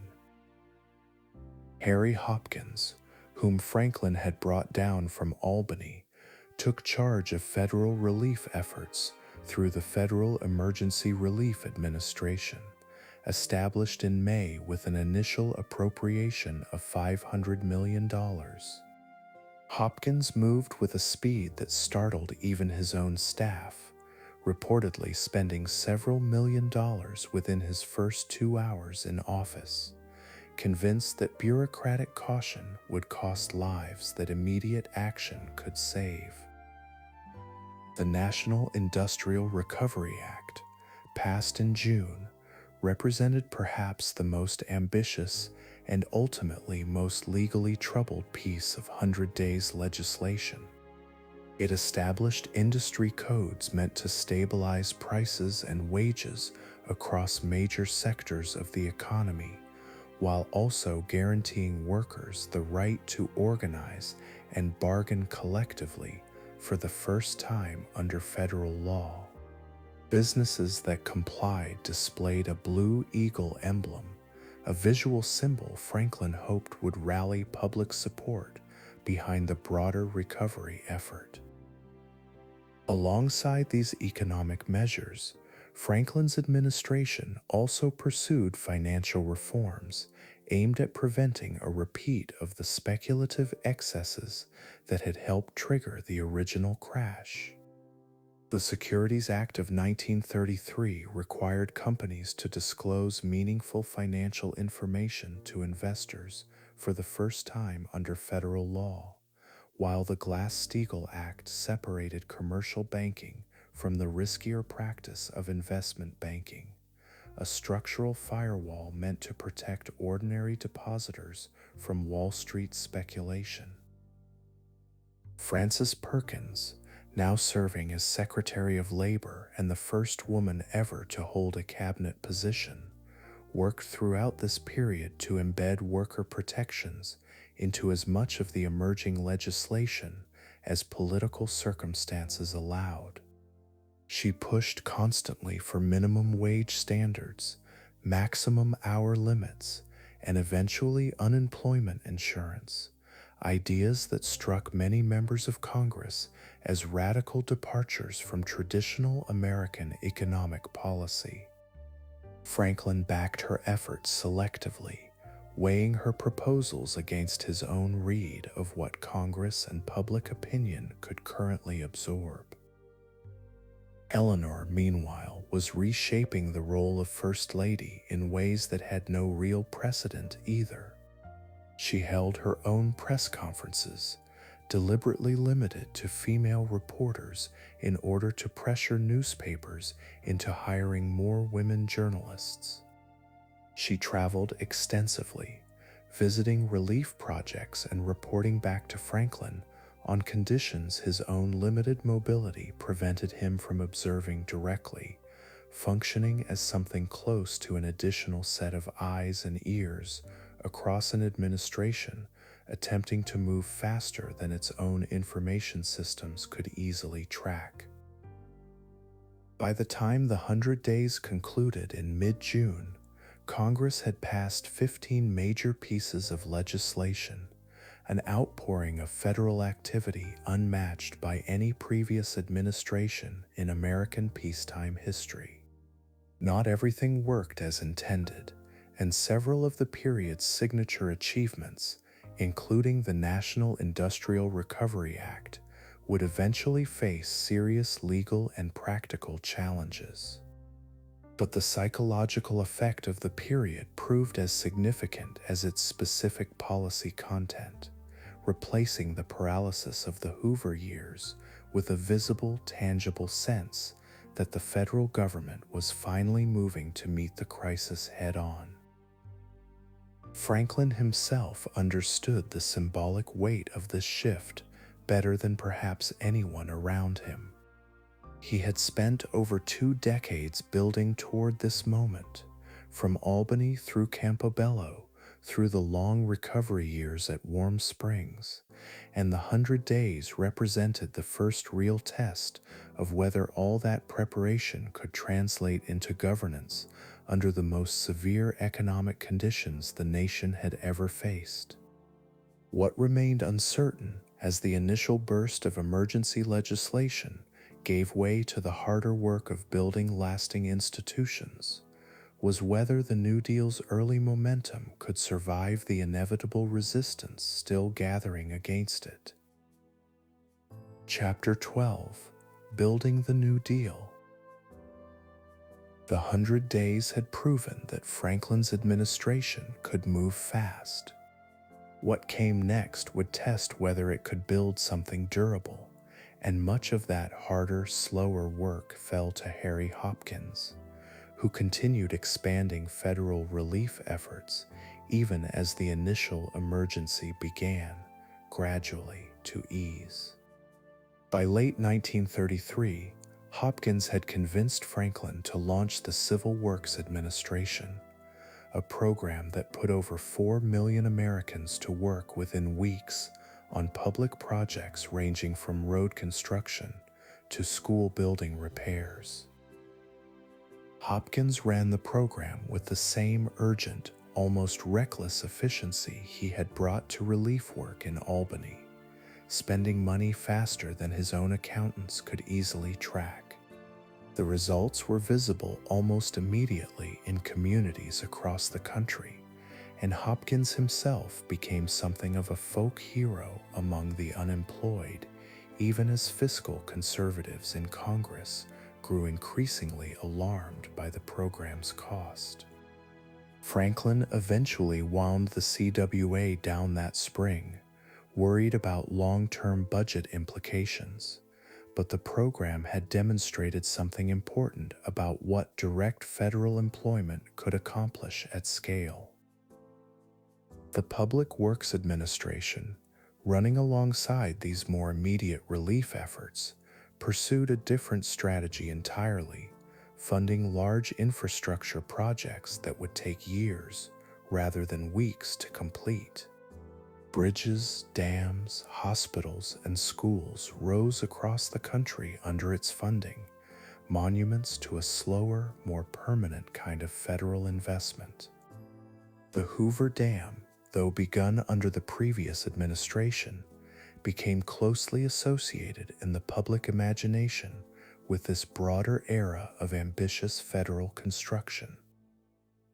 Perhaps no single agency did more to reshape the physical landscape of an entire region than the Tennessee Valley Authority, established in May of 1933 to address chronic poverty and flooding across 7 southern states. The TVA built dams that generated cheap electricity, controlled devastating floods that had plagued the region for generations, and brought power for the first time to rural communities that private utilities had long considered unprofitable to serve. It represented one of the New Deal's most ambitious experiments in direct government enterprise, drawing praise from supporters and fierce accusations of creeping socialism from opponents in roughly equal measure. Franklin's attention through 1934 and into 1935 increasingly turned toward a more permanent architecture of economic security, one that would outlast the immediate emergency and reshape the relationship between citizens and their government for generations. Francis Perkins had been pushing for years toward a comprehensive social insurance system, and by early 1934, Franklin authorized a committee under her direction to draft what would become the most consequential piece of New Deal legislation of all. The resulting Social Security Act, signed into law in August of 1935, established old age pensions funded through a payroll tax system, alongside unemployment insurance and aid programs for dependent children and the disabled. It was not, in its original form, a particularly generous system by later standards, excluding large categories of workers, including most agricultural and domestic laborers, professions disproportionately held by Black Americans in the segregated economy of the 1930s. Perkins and her committee had made this exclusion partly out of administrative necessity and partly as a political concession to Southern Democrats whose votes the legislation required. Whatever its limitations, Social Security represented something genuinely new in American governance, a permanent federal commitment to protecting citizens against poverty in old age that no previous administration had attempted to establish. Franklin understood its symbolic and practical weight clearly, later telling aides that he had structured the program's funding through payroll contributions specifically, so that future politicians could never easily dismantle a system workers had paid into directly. That same month, Congress also passed the National Labor Relations Act, commonly known as the Wagner Act, after its Senate sponsor, establishing federal protection for workers' rights to organize unions and bargain collectively. The legislation created the National Labor Relations Board to enforce these rights, giving American labor a legal foundation considerably stronger than anything it had previously possessed. Union membership surged in the years that followed, reshaping industrial relations across major American industries. Franklin also established the Works Progress Administration in 1935, consolidating and expanding federal employment programs under Hopkins's continued direction. The WPA would eventually employ over 8 million Americans across its 8-year existence, building roads and public buildings, but also funding theater productions, murals, and writers' projects that gave work to artists and intellectuals alongside laborers and craftsmen.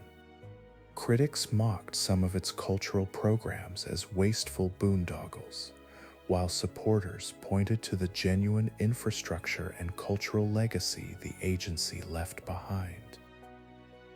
This rapid expansion of federal authority did not proceed without serious resistance, and much of that resistance concentrated in the Supreme Court, whose conservative majority viewed several New Deal programs as unconstitutional overreach.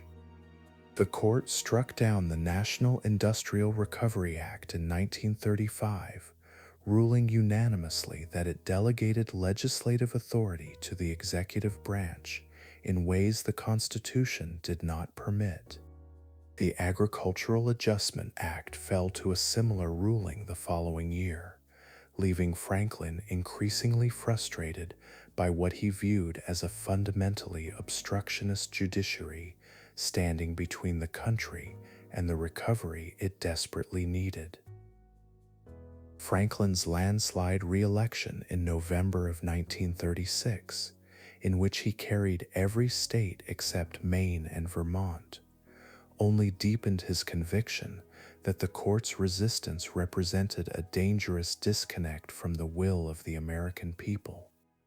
He interpreted the scale of his victory as a clear public mandate for the New Deal's continuation and expansion, and he began in the opening months of 1937 planning a response to the judicial obstacles that had frustrated him for years. That response arrived in February of 1937, when Franklin proposed legislation allowing him to appoint an additional justice to the Supreme Court for every sitting justice over the age of 70 who declined to retire, up to a maximum of 6 new appointments.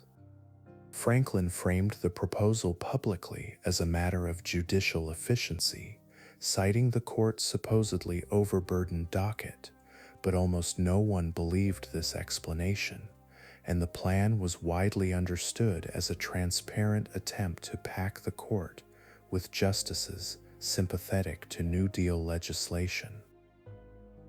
The backlash was immediate and severe, crossing party lines in ways few pieces of Franklin's agenda ever had.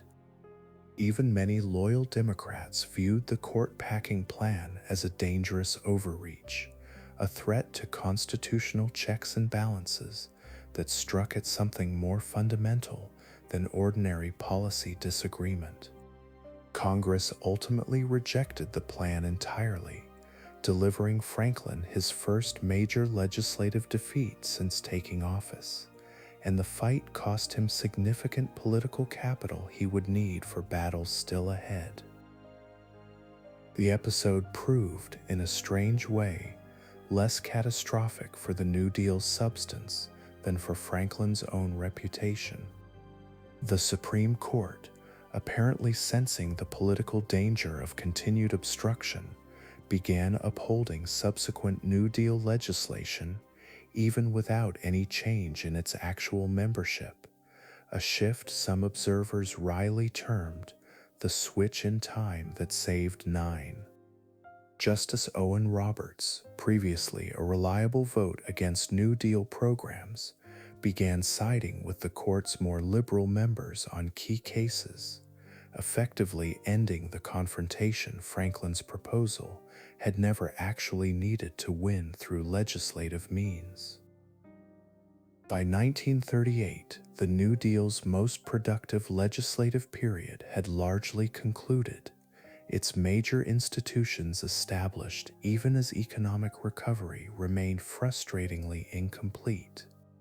Unemployment, while considerably lower than the depths of 1933, still hovered stubbornly above 10%, and a sharp recession in 1937 and 1938, triggered partly by Franklin's own premature efforts to balance the federal budget, undercut some of the recovery's earlier progress. The New Deal had reshaped American government permanently, establishing a baseline expectation of federal responsibility for economic security that would outlast Franklin's own presidency by generations, even as its specific record on ending the Depression itself remained, and remains still, a subject of genuine historical debate. Chapter 13: A Fractured Household. By the mid-1930s, the White House that Franklin and Eleanor occupied together had become, in almost every meaningful sense, 2 separate households sharing a single address. Franklin's days revolved around Missy LaHand, who lived in a suite of rooms on the 3rd floor and managed not only his correspondence, but the daily rhythms of his private life, from evening cocktails to the cribbage games that helped him unwind after long days of governing.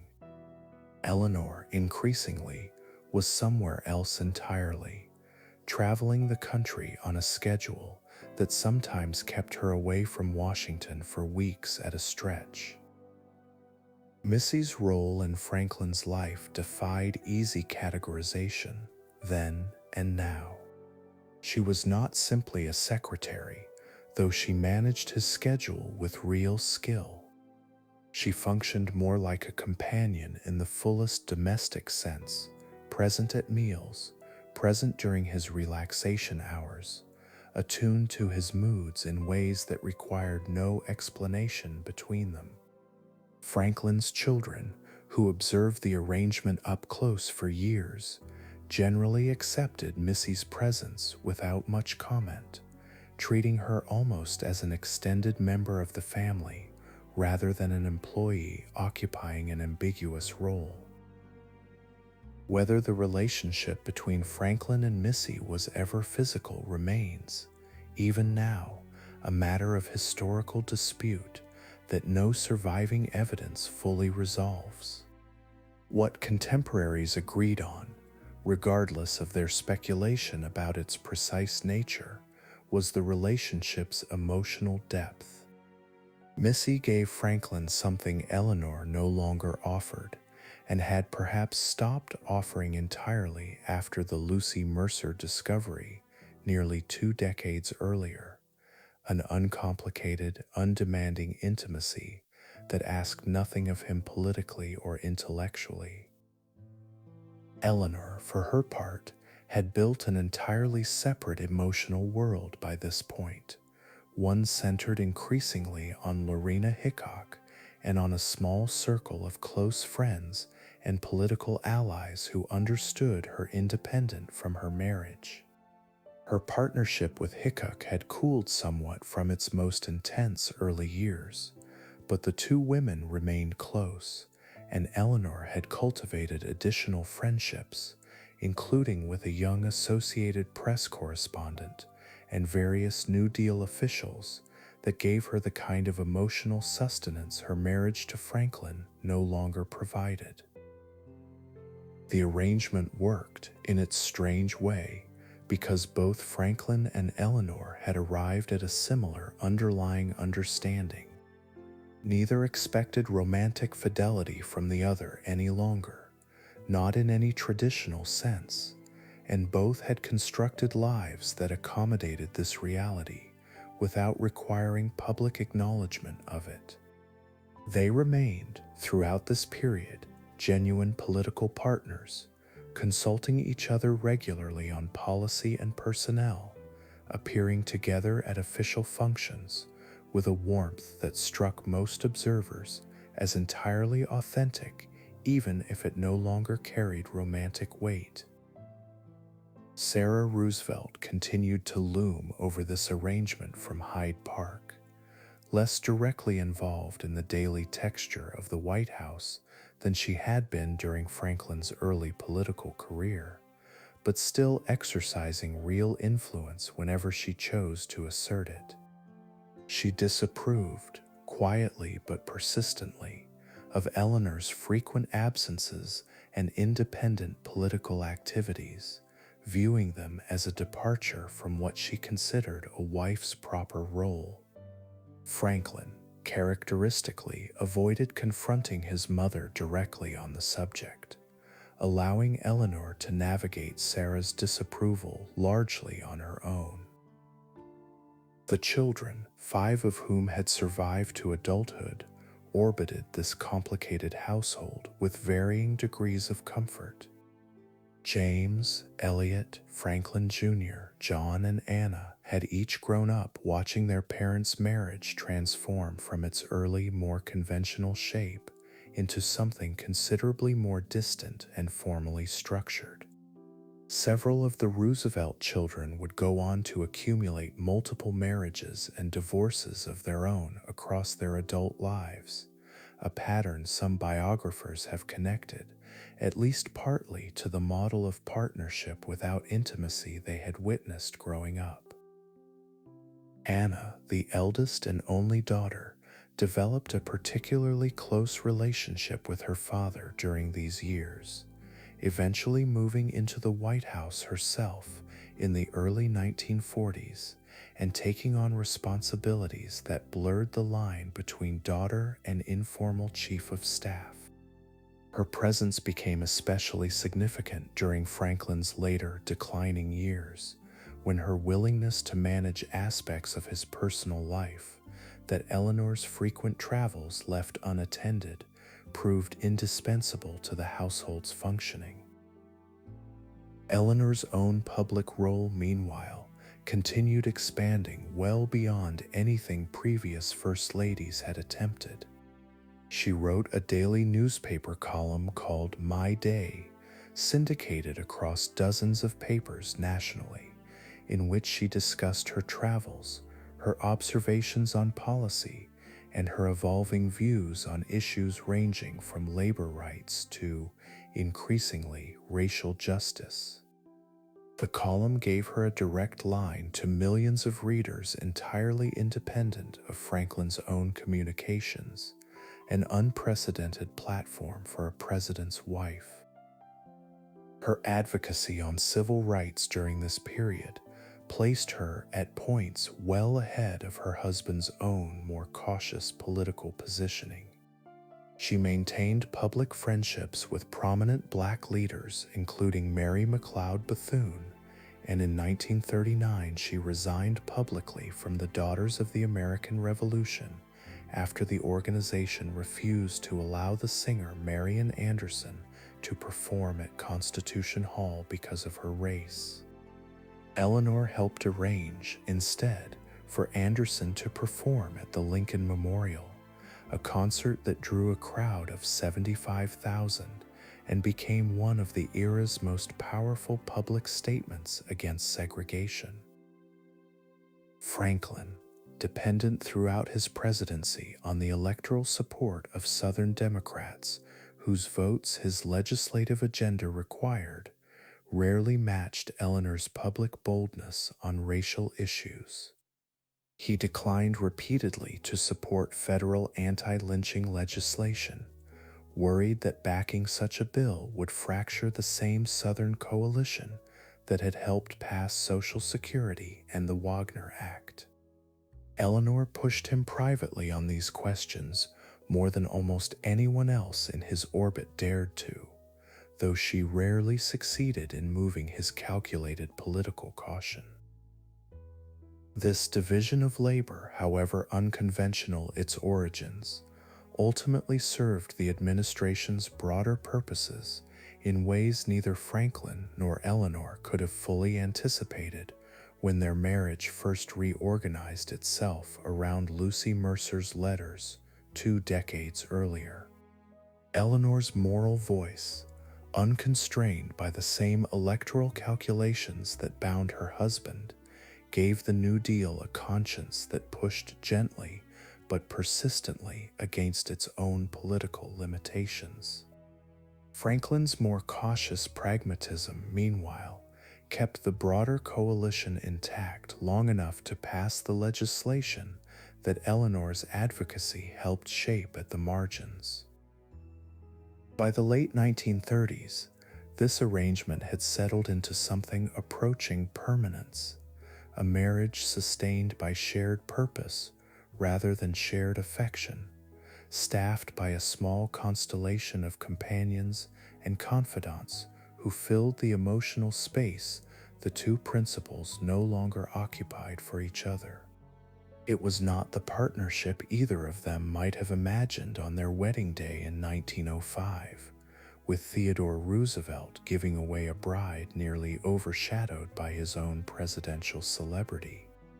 But it had proven, across 3 decades and against considerable private pain, remarkably durable, and it would carry both of them forward into a decade that would demand more from their partnership than either could yet foresee. Events overseas, largely background noise during these years of domestic New Deal building, had already begun accelerating toward a crisis that would eventually reorganize Franklin's presidency entirely. A rearming Germany, an increasingly aggressive Japan, and an American public still deeply committed to the isolationist instincts of the previous decade were converging toward a confrontation that would test every skill Franklin had spent his career developing, from his gift for public persuasion to the complicated, compartmentalized emotional discipline that had defined his marriage for 20 years. Chapter 14: Watching Europe Burn. Adolf Hitler had come to power in Germany in January of 1933, within weeks of Franklin's own inauguration, though almost no one in Washington that spring imagined the two events would eventually become so intertwined. Franklin's early attention remained almost entirely fixed on the domestic economic emergency, and Hitler's initial consolidation of power registered in American newspapers as troubling but distant, one crisis among many unfolding across a turbulent world. That distance narrowed steadily across the following years, as Hitler rebuilt German military strength in open violation of the Versailles Treaty, remilitarized the Rhineland in 1936, and absorbed Austria into the German Reich in 1938 through a bloodless annexation that emboldened his ambitions further. Franklin watched these developments with genuine alarm, more alarm than he generally expressed publicly, but the American political climate offered him remarkably little room to act on that concern. The isolationist sentiment gripping American politics during these years ran deep and cut across conventional party lines. Memories of the First World War's staggering casualties, combined with a widespread post-war conviction that American involvement had served primarily the interests of European bankers and arms manufacturers, had produced a powerful bipartisan consensus against future foreign entanglements.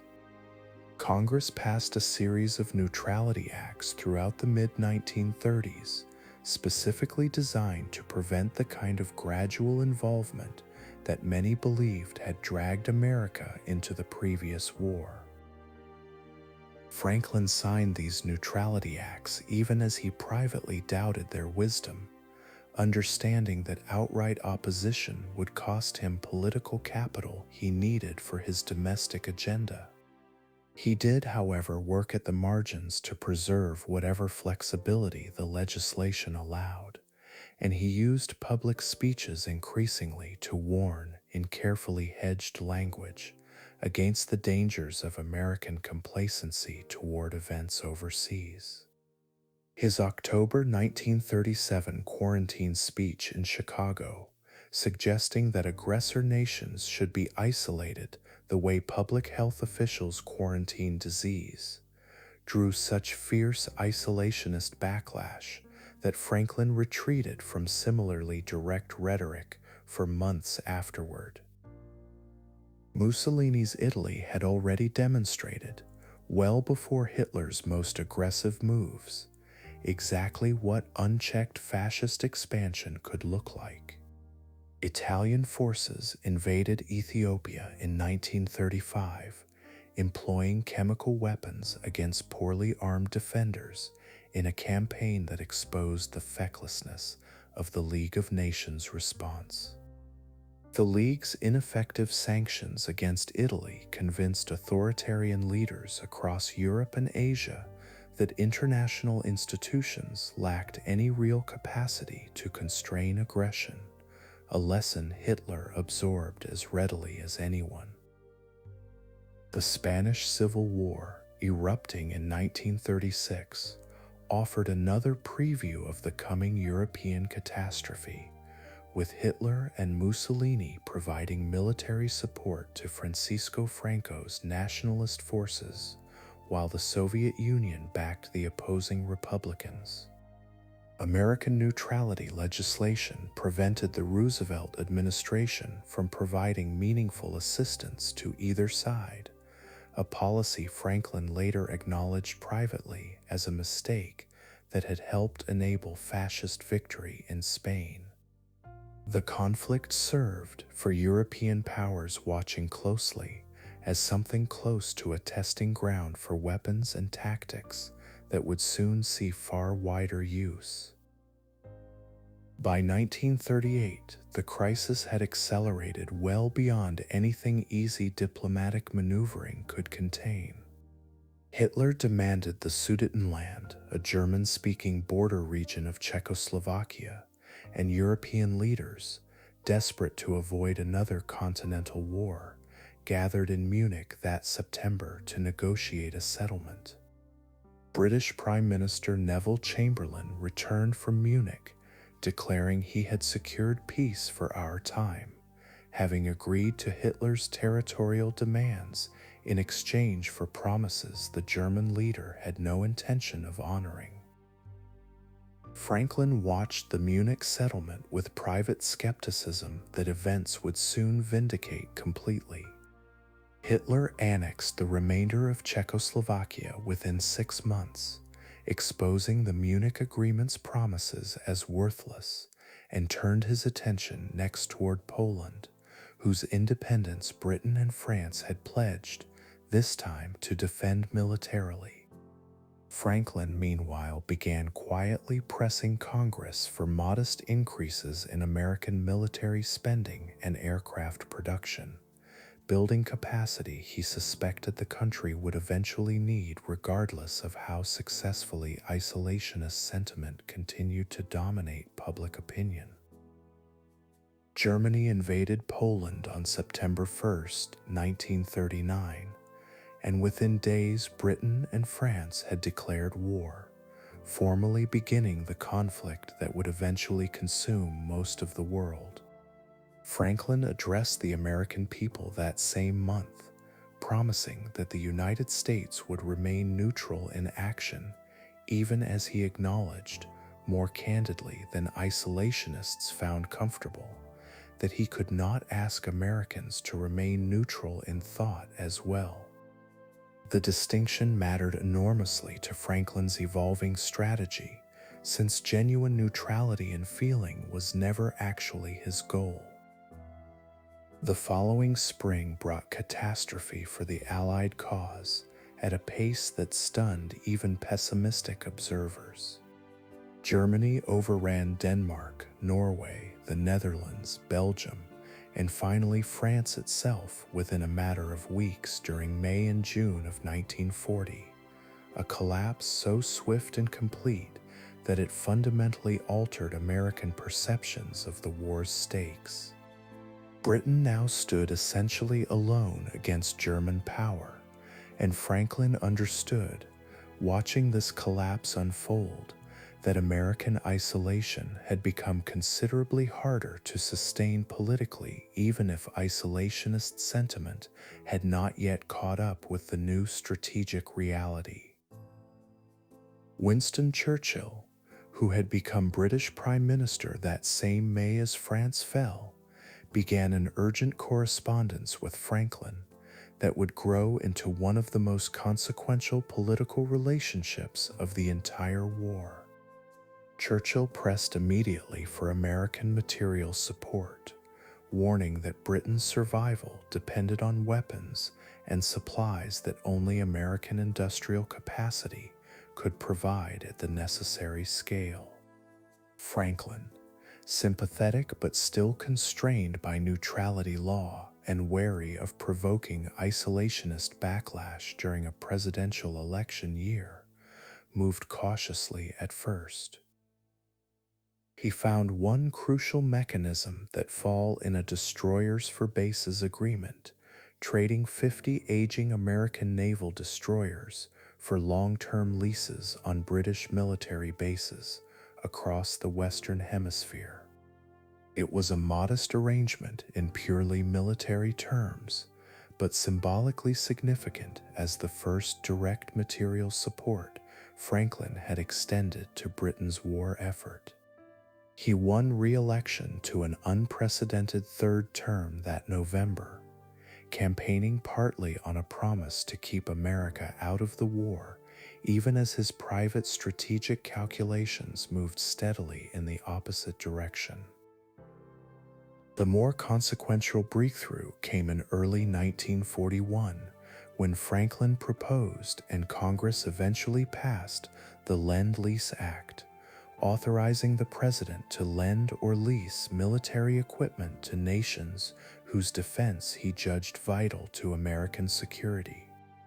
Franklin described the arrangement to the American public using a folksy metaphor about lending a garden hose to a neighbor whose house was on fire, deliberately simplifying a policy that represented, in substance, an enormous and calculated end run around the neutrality restrictions Congress had imposed years earlier. Britain, and eventually the Soviet Union after Germany's invasion that June, would receive billions of dollars in American military supplies under this arrangement before the year was finished. By the autumn of 1941, American naval vessels had begun escorting British convoys partway across the Atlantic, and American destroyers had exchanged fire with German submarines in incidents that brought the two nations perilously close to open conflict without either side formally declaring war.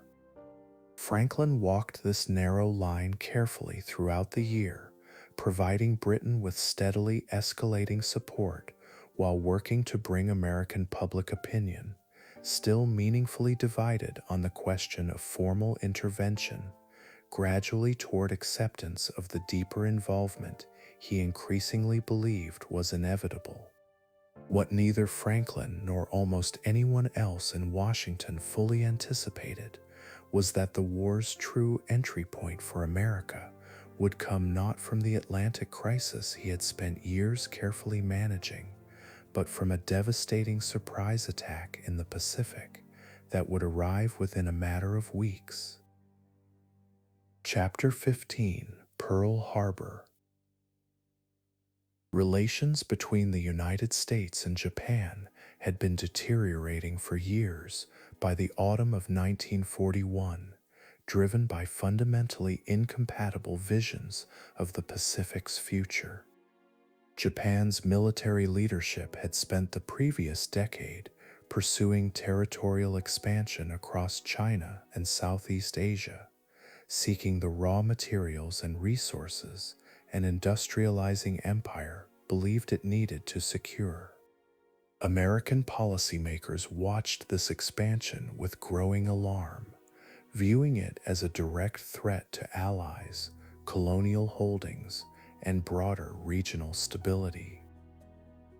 Franklin's administration responded through 1940 and 1941 with an escalating series of economic pressures rather than military confrontation, hoping sanctions might restrain Japanese ambitions without triggering open war.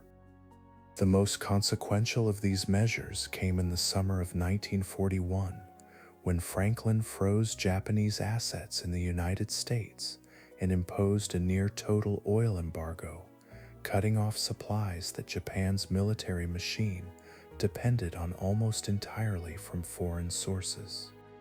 Japanese leaders viewed the embargo as an existential threat, one that left their military with dwindling fuel reserves and a rapidly closing window before their capacity to wage any war at all would simply evaporate. Diplomatic negotiations continued through the fall, conducted largely between Secretary of State Cordell Hull and Japanese envoys sent to Washington, but the two sides remained fundamentally unable to bridge their competing demands. Japan wanted American recognition of its continental conquests and an end to the crippling embargo. The United States wanted Japanese withdrawal from China and Indochina, terms Japan's military leadership considered tantamount to national humiliation and had no genuine intention of accepting. American intelligence services, meanwhile, had made significant progress breaking Japanese diplomatic codes, providing Washington with substantial insight into Tokyo's communications, though not into Japan's most closely guarded military planning. Analysts recognized by late November that some form of Japanese military action appeared imminent, and War Department warnings went out to Pacific commanders, alerting them to heightened tensions. What these warnings failed to specify critically was where any Japanese strike might actually fall, and most American planners assumed the likeliest targets lay somewhere in Southeast Asia rather than at Pearl Harbor itself. The Japanese naval strike force that would ultimately answer that question had already departed its home waters in late November, maintaining strict radio silence as it crossed thousands of miles of open Pacific Ocean toward Hawaii. 6 aircraft carriers carrying over 300 fighters, bombers, and torpedo planes approached the islands undetected through the early morning hours of December 7, 1941. American forces at Pearl Harbor remained almost entirely unaware of the danger closing in on them. The attack began shortly before 8 o'clock that Sunday morning, catching the Pacific Fleet at anchor in conditions about as vulnerable as any modern navy has ever faced. Japanese dive bombers and torpedo planes struck Battleship Row in devastating waves, sinking or severely damaging 8 American battleships within the attack's opening minutes. The USS Arizona suffered a catastrophic magazine explosion that killed over 1,100 sailors instantly, more than half of all American deaths that morning concentrated in that single horrifying detonation. The assault continued for roughly 90 minutes across 2 separate waves, targeting not only the battleships anchored in the harbor, but airfields across the island, where Japanese pilots destroyed nearly 200 American aircraft, many caught still parked on the ground in tight defensive clusters that had inadvertently made them easier targets rather than harder ones. When the attack finally ended, over 2,400 Americans lay dead, with well over 1,000 more wounded, and the Pacific Fleet's battleship strength had been effectively crippled in a single devastating morning. News of the attack reached Washington that afternoon, arriving first in fragmentary, often contradictory reports that took hours to resolve into anything approaching a clear picture.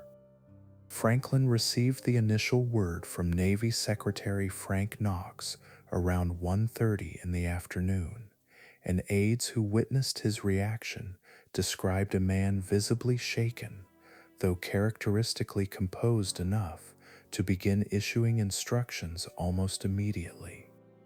He spent the following hours in a blur of meetings, cabinet consultations, and mounting reports detailing losses that grew steadily worse as fuller assessments came in from Hawaii. Eleanor, who happened to be hosting a Sunday luncheon at the White House when the first reports arrived, later described watching her husband's demeanor shift from shock towards something closer to grim resolve as the afternoon wore on.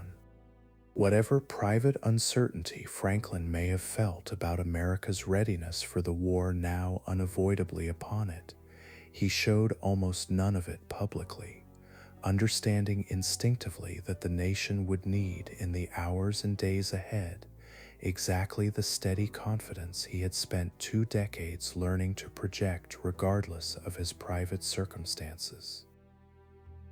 Franklin worked through that Sunday night drafting the speech he would deliver to Congress the following day, revising it personally with an economy of language that stripped away nearly every rhetorical flourish his speechwriters had initially proposed.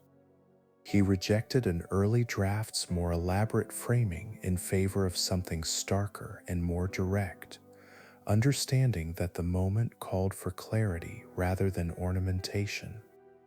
The speech that emerged from this editing process would become one of the most quoted in American history, though its final form ran to barely 500 words.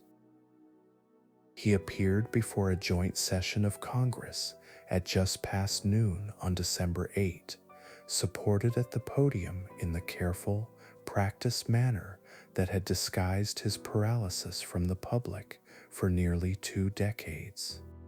His opening line, describing December 7 as a date that would live in infamy, replaced an earlier draft that had called it merely a date which will live in world history, a small edit that transformed an ordinary phrase into language that would echo across the following 8 decades of American memory. The speech itself lasted barely 7 minutes, methodical and unadorned in its recounting of the attack's details. Congress responded with a declaration of war against Japan that passed within an hour of Franklin's address, with only a single dissenting vote across both chambers combined.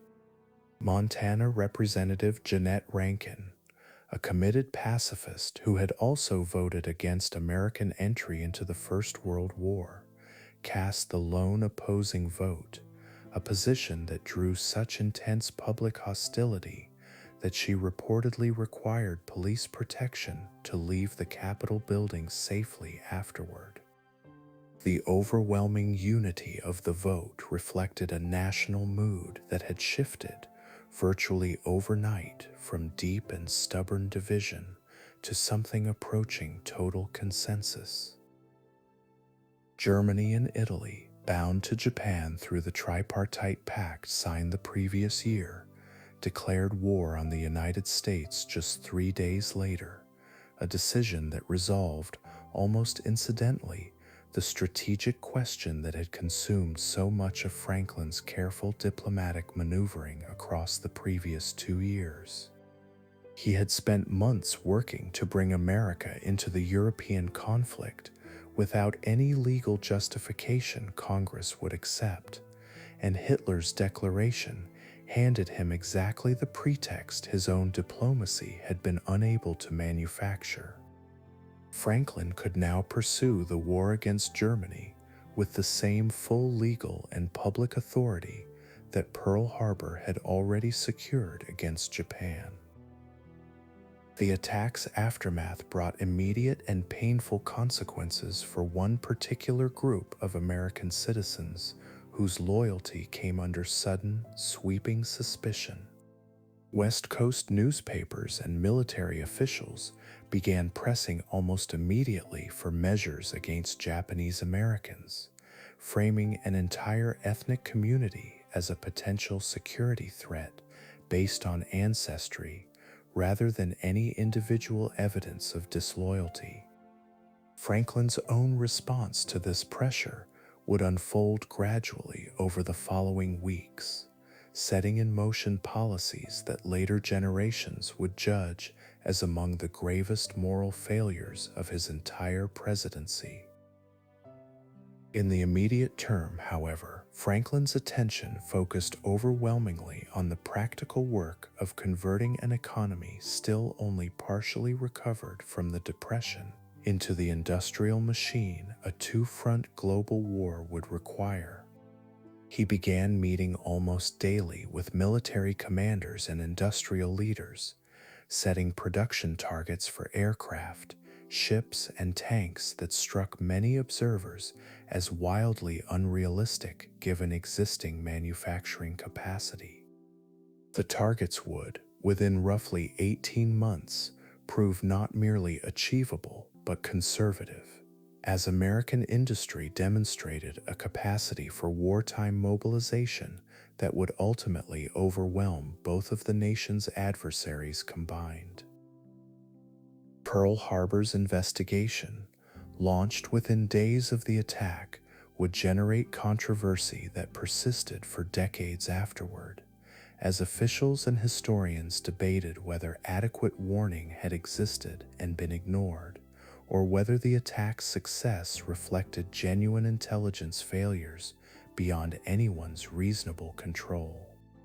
Franklin authorized the initial investigating commission under Supreme Court Justice Owen Roberts, which placed primary blame on the Hawaii commanders themselves rather than on Washington's broader intelligence apparatus, a conclusion that later, more thorough investigations would substantially complicate and, in places, directly dispute.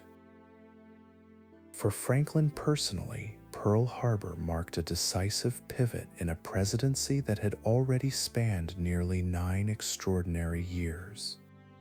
The domestic reformer who had spent his first term rebuilding a shattered economy now faced an entirely different kind of challenge, one that would require mobilizing the same nation he had spent a decade teaching to trust an activist federal government, this time toward the singular purpose of total war. He was 60 years old that December, already showing early signs of the cardiovascular strain that would eventually claim his life, though almost no one around him yet recognized how significant those signs would become. The nation that had spent the previous decade arguing bitterly over isolationism now found itself unified, however briefly, around a common and unambiguous purpose.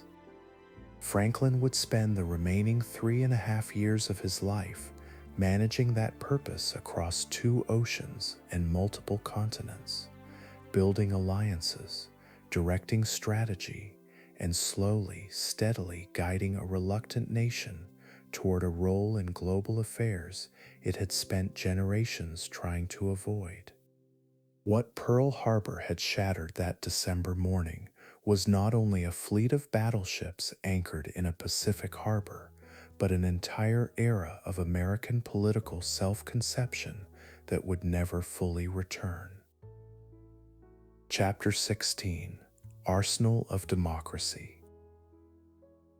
The industrial transformation Franklin demanded in the weeks after Pearl Harbor had actually begun well before the attack itself, rooted in a phrase he had used during a fireside chat back in December of 1940. He had told the American public that night that the nation must become the great arsenal of democracy, supplying the material Britain and its allies needed even before American troops joined the fighting directly. That phrase, prescient in ways even Franklin could not have fully anticipated, now described the literal task facing the entire country. American factories in 1941 had still been operating largely on peacetime schedules, producing automobiles and consumer goods for a depression-scarred economy, only recently showing signs of genuine recovery. Within months of Pearl Harbor, that entire industrial base underwent a conversion of almost unimaginable scale. Automobile manufacturers halted civilian car production entirely, retooling their assembly lines to produce tanks, jeeps, and aircraft components instead. Detroit, so recently the symbol of American consumer culture, became instead the symbol of American military production. Henry Ford's massive Willow Run plant outside Detroit became perhaps the single most famous example of this conversion, eventually producing a fully assembled B-24 Liberator bomber at a rate that reached 1 aircraft roughly every hour at its peak output. The scale struck observers, including skeptical military planners who had initially doubted such targets were achievable, as something bordering on the miraculous. Franklin's early production targets, which had seemed wildly unrealistic to many advisors when first announced, were not merely met, but substantially exceeded within 18 months. Women entered this expanding industrial workforce in numbers that permanently reshaped American labor patterns, filling positions in aircraft factories, shipyards, and munitions plants that had previously been considered exclusively male domains. The cultural image of Rosie the Riveter, though partly a propaganda construction, reflected a genuine and massive shift in the American workforce, with roughly 6 million women entering paid employment for the first time during the war years. Many of these women would leave their industrial jobs after the war ended, pressured by returning veterans and shifting social expectations. But the experience of wartime work had already begun changing how an entire generation of American women understood their own capabilities. Franklin established the War Production Board in January of 1942, placing businessman Donald Nelson in charge of coordinating this vast industrial mobilization across thousands of individual companies and countless competing priorities. The task required balancing military production needs against civilian requirements, allocating scarce raw materials like rubber and steel, and managing constant friction between military branches, each convinced their own requirements deserved priority over everyone else's. Nelson's job, difficult under any circumstances, was made considerably harder by Franklin's own management style, which favored overlapping authorities and constant improvisation over clean bureaucratic lines of responsibility. This same period saw Franklin authorize what would become one of the most morally troubling decisions of his entire presidency, one that stood in stark and uncomfortable contrast to the democratic ideals the war was ostensibly being fought to defend. Pressure had been building since Pearl Harbor to take action against Japanese Americans living on the West Coast, driven by a combustible mixture of genuine security fears, long-standing racial prejudice, and economic motives among competitors eager to eliminate Japanese American farmers and business owners from the marketplace. Military officials, particularly General John DeWitt, pressed the case aggressively, despite the complete absence of any documented evidence of sabotage or espionage by Japanese American residents. Franklin signed Executive Order 9066 on February 19, 1942, authorizing military commanders to designate exclusion zones from which any persons could be removed as deemed necessary for national security. The order did not explicitly name Japanese Americans, but its practical application left little ambiguity about its intended targets. Roughly 120,000 people of Japanese ancestry, nearly 2/3 of them American citizens by birth, were forcibly removed from their homes along the West Coast and relocated to hastily constructed internment camps scattered across remote interior regions of the country. Families received only days or weeks to dispose of homes, businesses, and possessions accumulated over entire lifetimes, often selling everything at a devastating fraction of its actual value before reporting to assembly centers for transport. The camps themselves, ringed by barbed wire and guard towers, offered crude barracks housing, inadequate for the desert heat and mountain cold many of the sites subjected their residents to across the following years. Children born in these camps sometimes spent years of their early lives behind fences, citizens of a nation that had imprisoned them without trial or any specific accusation of wrongdoing. Franklin's own private views on the internment policy remain somewhat difficult to fully reconstruct from the historical record, though evidence suggests he approved the measure with less enthusiasm and more detached bureaucratic distance than the officials actively pushing for it. He appears to have viewed the decision as a wartime military necessity, delegated properly to commanders on the ground, rather than as a matter demanding his own close personal scrutiny. This distance, whatever its psychological function for Franklin himself, did nothing to lessen the injustice inflicted on the families whose lives the order upended so completely. Eleanor, notably, expressed private discomfort with the internment policy that exceeded her husband's own apparent concern, though she ultimately deferred publicly to the military and security judgments Franklin's administration had made. She visited one of the camps, the Gila River facility in Arizona, in April of 1943, and wrote afterward with evident unease about conditions she witnessed there, though her public criticism remained notably measured given the moral weight of what she had observed. The internment policy would not be fully unwound until 1945, and formal government apology and reparations would not arrive for Japanese American survivors until decades later, well after Franklin's own death. Beyond this grave injustice, the broader war economy Franklin oversaw achieved results that reshaped not only the war's eventual outcome, but the entire subsequent trajectory of American economic power. Gross domestic product roughly doubled between 1939 and 1945. Unemployment effectively vanished as war production absorbed every available worker, and American industrial output eventually exceeded the combined production of every other major combatant nation on both sides of the conflict. The depression that had defined Franklin's first term ended not through any peacetime New Deal program, but through the sheer economic force of wartime mobilization, an irony that historians have debated ever since.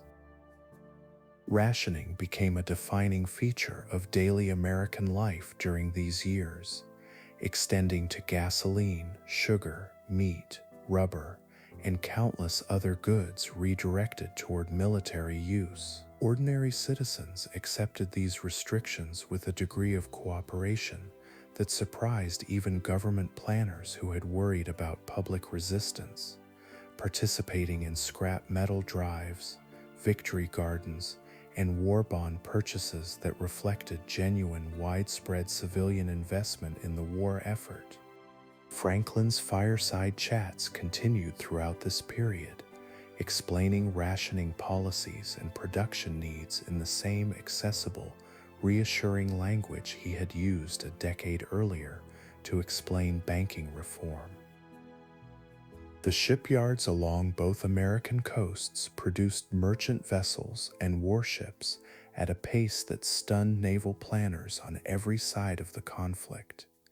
Henry Kaiser's shipbuilding operations pioneered assembly techniques that reduced the construction time for a Liberty ship from what had once taken months down to a matter of weeks, with one particularly celebrated vessel assembled and launched in just over 4 days as a wartime publicity demonstration. This shipbuilding capacity would prove decisive in the Battle of the Atlantic, eventually allowing American production to outpace German submarine losses by a margin no naval strategy could overcome.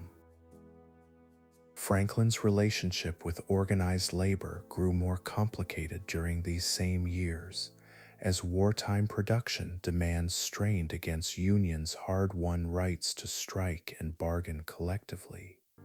Franklin generally sought labor peace through negotiation rather than confrontation, establishing the National War Labor Board to mediate disputes and generally securing voluntary no-strike pledges from major unions in exchange for maintained collective bargaining rights and cost-of-living wage adjustments. Occasional strikes still occurred, including a major coal strike in 1943 that tested Franklin's patience considerably, but the broader labor relationship held together well enough to avoid the kind of sustained industrial disruption that might have genuinely threatened war production. By 1943, the arsenal of democracy Franklin had promised American voters was fully operational at a scale that had transformed not only the war's material balance, but the entire structure of the American economy and society. Factories that had stood idle during the Depression's darkest years now ran continuous shifts around the clock. Women and previously marginalized workers occupied positions in the industrial workforce that would have seemed unimaginable just 5 years earlier.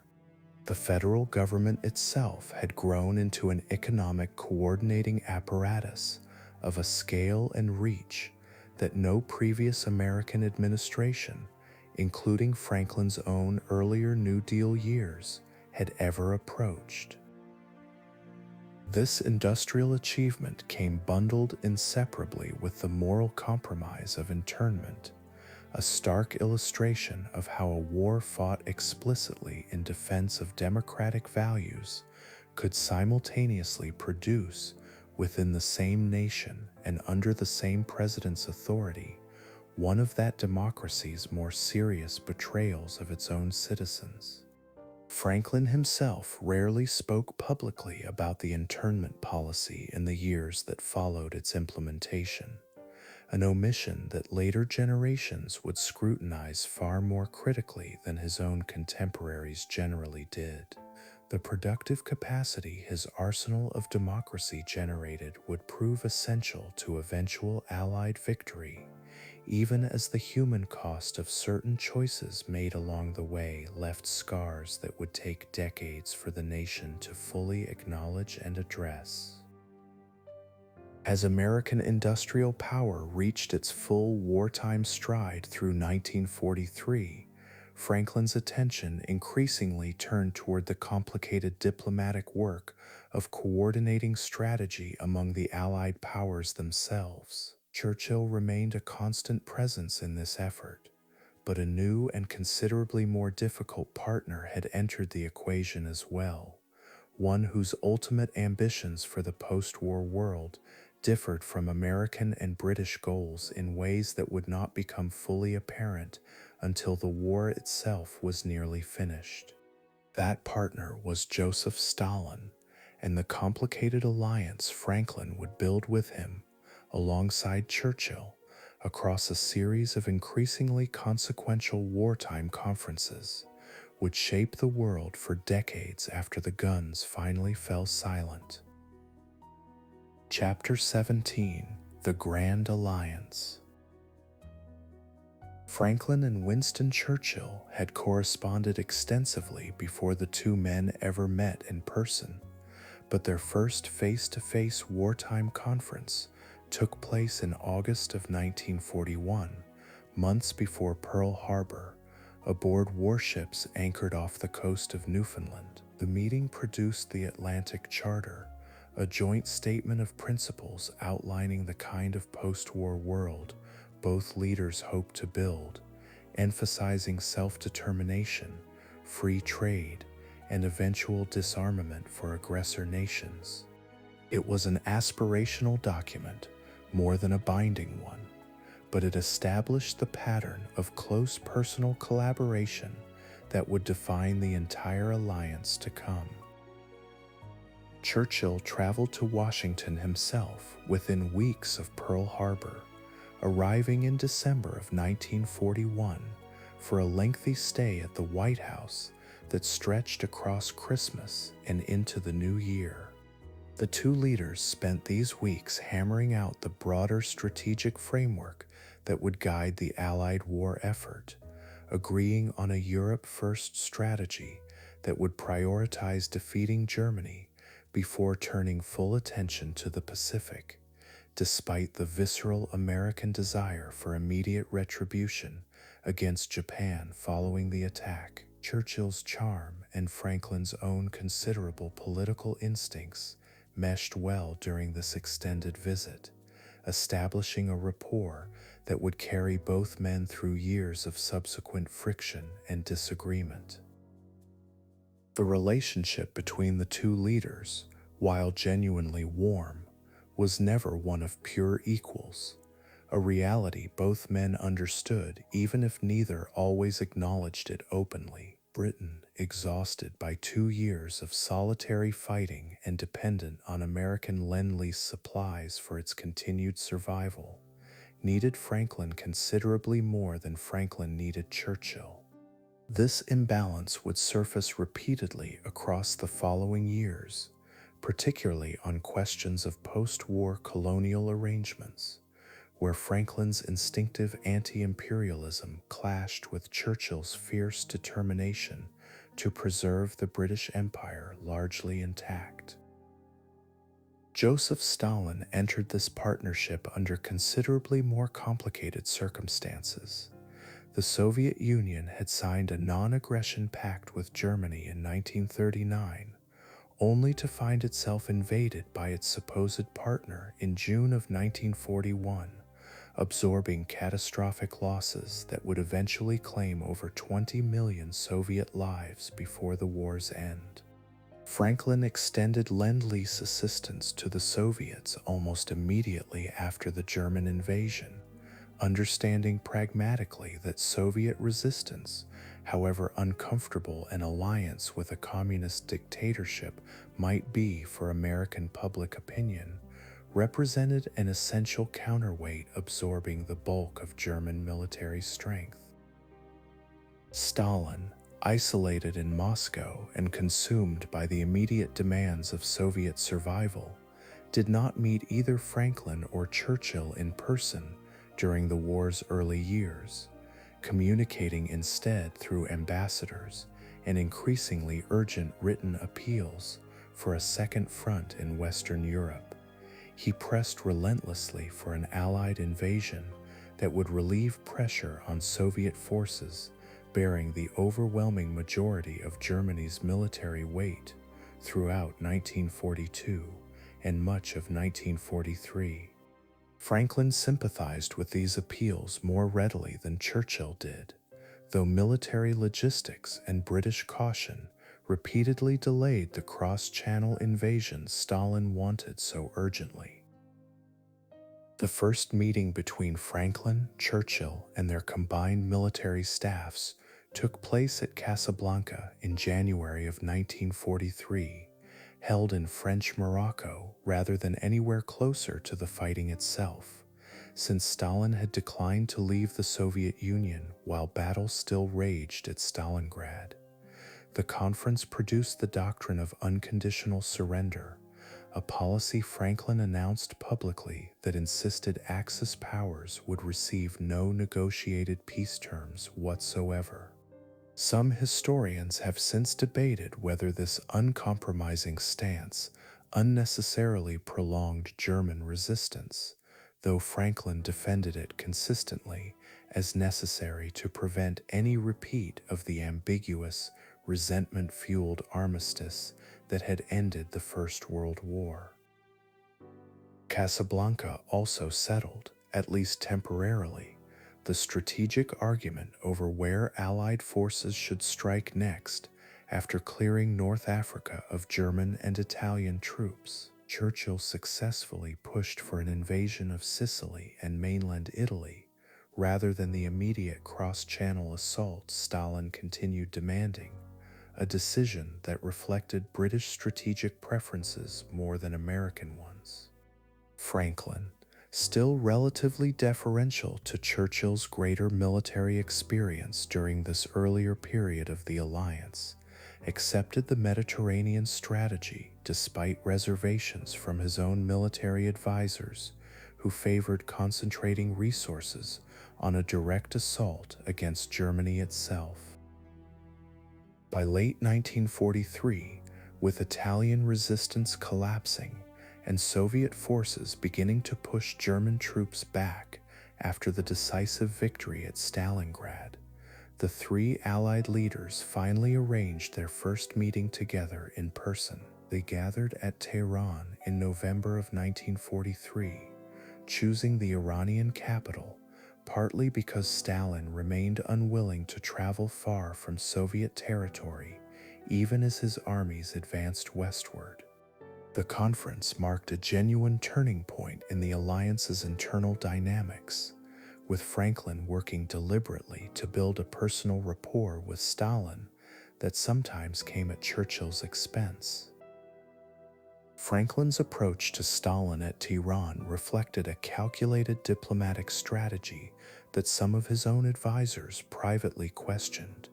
He made a point of appearing to side occasionally with Stalin against Churchill on minor matters, hoping to convince the Soviet leader that America could serve as a more sympathetic partner than the British Empire, whose colonial history Stalin distrusted deeply. Franklin also shared with Stalin, in private conversation, a joke at Churchill's expense regarding British imperial pretensions, a moment Churchill found less amusing when he later learned of it. The Tehran Conference finally secured Stalin's long-sought commitment. Britain and America would launch the cross-channel invasion of France the following spring, opening the second front Stalin had demanded for over 2 years. In exchange, Stalin agreed that the Soviet Union would eventually enter the war against Japan once Germany had been defeated, a commitment that would carry significant consequences for the war's final Pacific phase. The three leaders also began, for the first time, substantive discussions about the post-war political map of Europe, including preliminary conversations about Poland's future borders that foreshadowed disputes that would consume much more serious attention at later conferences. Franklin left Tehran privately optimistic about his ability to manage Stalin as a post-war partner, a judgment that reflected both genuine diplomatic skill and, in retrospect, a degree of wishful thinking about Soviet intentions that later events would substantially complicate. He believed his personal charm, so effective across 4 decades of American politics, could extend even to a hardened Soviet dictator responsible for purges and famines that had killed millions of his own citizens. Churchill, more skeptical of Soviet intentions from the outset, watched this optimism with growing private concern that Franklin's confidence in his own persuasive abilities was outrunning the harder strategic realities at play. The cross-channel invasion promised at Tehran finally launched on June 6, 1944, when Allied forces stormed the beaches of Normandy in an operation of staggering scale and complexity. Franklin followed reports of the landing from Washington with the same composed public confidence he had maintained through every previous crisis of his presidency, though aides described considerable private anxiety as casualty reports arrived through that long first day. The invasion succeeded, establishing a foothold that would expand steadily across the following months as Allied forces pushed toward Germany from the west, while Soviet armies continued their own relentless advance from the east. Through the remainder of 1944, the military situation shifted decisively in the Allies' favor on every front, even as the human cost of the fighting continued mounting at a scale that dwarfed anything the war had produced before. Franklin, meanwhile, faced his own considerable challenge that year in the form of a presidential election, seeking an unprecedented 4th term at 62 years old, while his health, though carefully concealed from public view, had begun deteriorating in ways that alarmed even those closest to him. The alliance he had built with Churchill and Stalin across 2 years of careful, often exhausting diplomacy would face its most consequential test, not on any battlefield, but at a final wartime conference where the shape of the post-war world itself hung in the balance. That conference and the campaign that preceded it would unfold against the backdrop of a president whose physical decline was becoming increasingly difficult to hide from the public he had spent over a decade reassuring through crisis after crisis. The Grand Alliance had achieved remarkable military success by the war's final year, coordinating forces across multiple continents toward what now seemed an inevitable Allied victory. Whether that same alliance could hold together once victory arrived, absent the unifying pressure of a common enemy still actively fighting, remained a question Franklin would spend his final months alive trying, with steadily diminishing physical strength, to answer. Chapter 18: A Fourth Term, A Failing Body. By early 1944, the physicians attending Franklin had begun noticing symptoms that alarmed them considerably more than the president himself seemed willing to acknowledge. He appeared exhausted in ways that simple overwork did not fully explain, his color often poor, his energy depleted after even modest exertion. In March, his daughter Anna finally insisted he undergo a proper medical examination, arranging for him to see Dr. Howard Bruin, a young cardiologist at Bethesda Naval Hospital who had not previously treated the president. Bruin's examination revealed a man in considerably worse cardiovascular health than anyone in the White House had been willing to confront directly. Franklin's blood pressure readings were dangerously elevated, his heart showed signs of significant enlargement, and Bruin diagnosed congestive heart failure along with hypertension that, by the medical standards of the era, offered few effective treatment options. The prognosis, though never stated in such blunt terms to Franklin himself, suggested a man whose remaining time was measured in a small handful of years at best.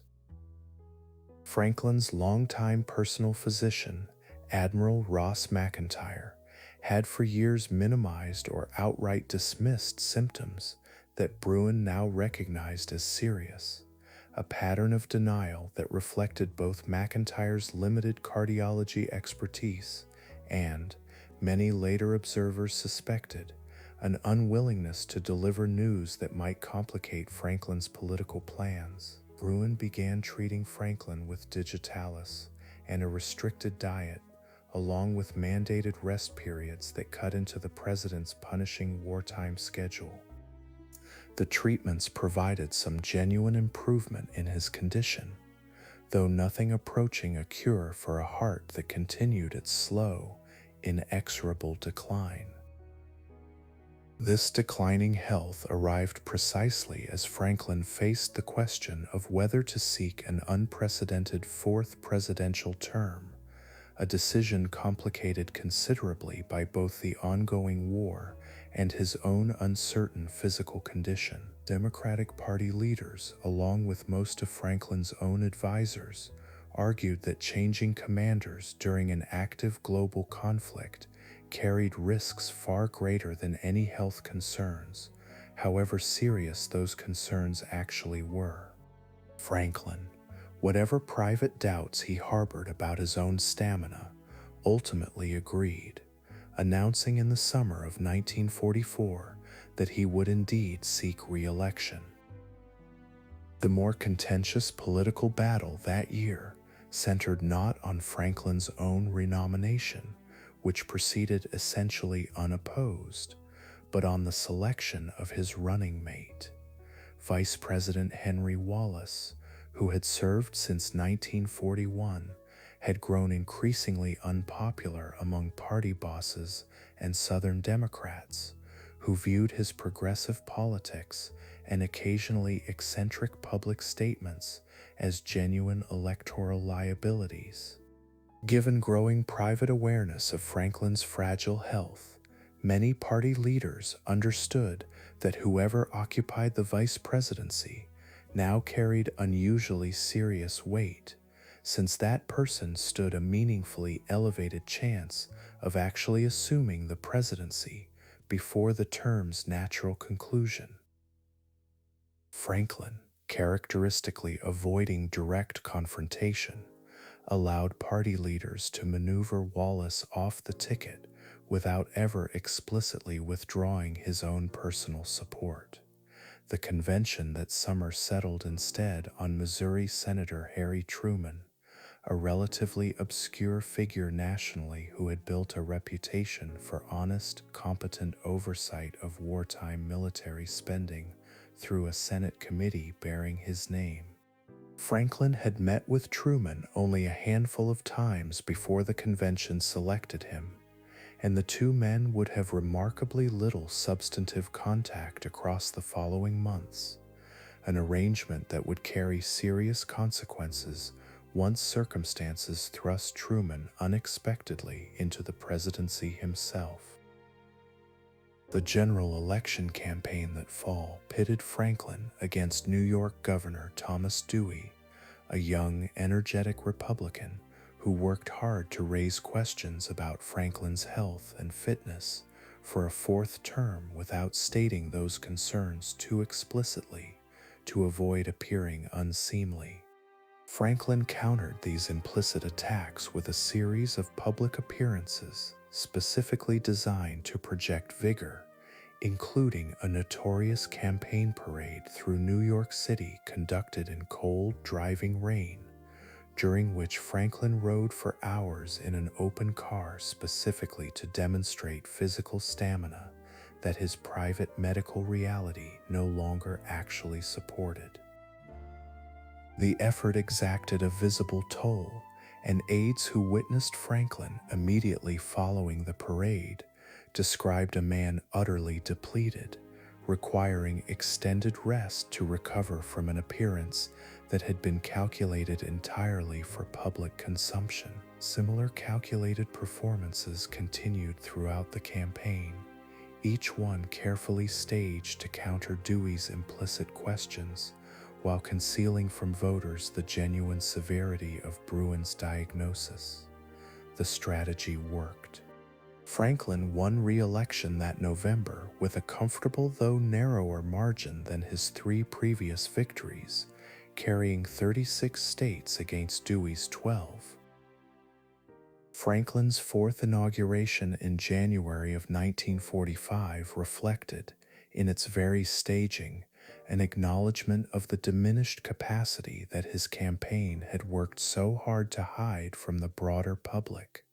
Rather than the elaborate ceremony that had marked his three previous inaugurations, Franklin took the oath in a brief, simple ceremony held at the White House itself, delivering an address that ran barely 5 minutes, a stark contrast to the more expansive speeches of his earlier terms. Photographs from the ceremony, even carefully managed as always, showed a man visibly thinner and more gaunt than the vigorous figure Americans had grown accustomed to seeing over the previous 12 years.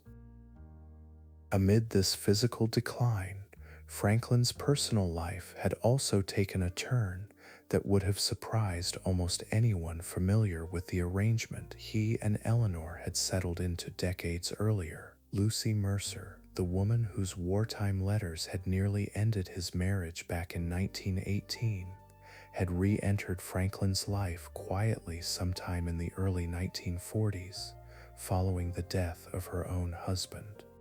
Their renewed contact proceeded carefully outside Eleanor's knowledge, arranged discreetly through Franklin's daughter Anna, who facilitated meetings between her father and Lucy during Eleanor's frequent absences from Washington. Anna's willingness to arrange these visits reflected both her genuine affection for her father during his declining health and, by several accounts, a degree of private disapproval toward her mother's own extended absences and independent political life. The arrangement remained hidden from Eleanor throughout this period, continuing a pattern of concealment and compartmentalization that had characterized the Roosevelt marriage since Eleanor's original discovery of the affair over 2 decades earlier.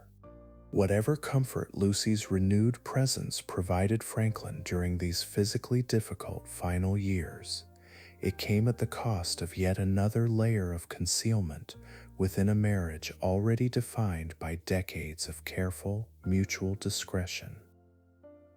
Missy LeHand, meanwhile, was entirely absent from these final years, having suffered a severe stroke in the summer of 1941 that left her partially paralyzed and unable to continue her decades-long service at Franklin's side.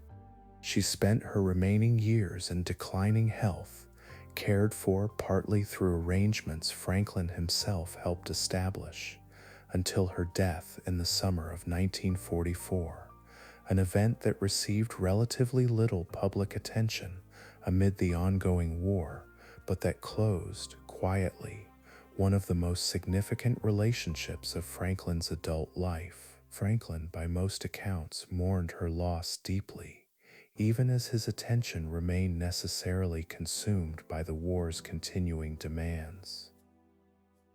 Dr. Bruin continued his careful management of Franklin's declining cardiovascular health throughout early 1945, though the treatments available to him offered increasingly limited benefit against a condition that had progressed well beyond what medicine of that era could meaningfully reverse. Franklin's blood pressure readings during this period reached levels that would have alarmed any modern physician considerably, sometimes recorded well above 200 systolic, numbers that reflected a cardiovascular system under sustained and severe strain.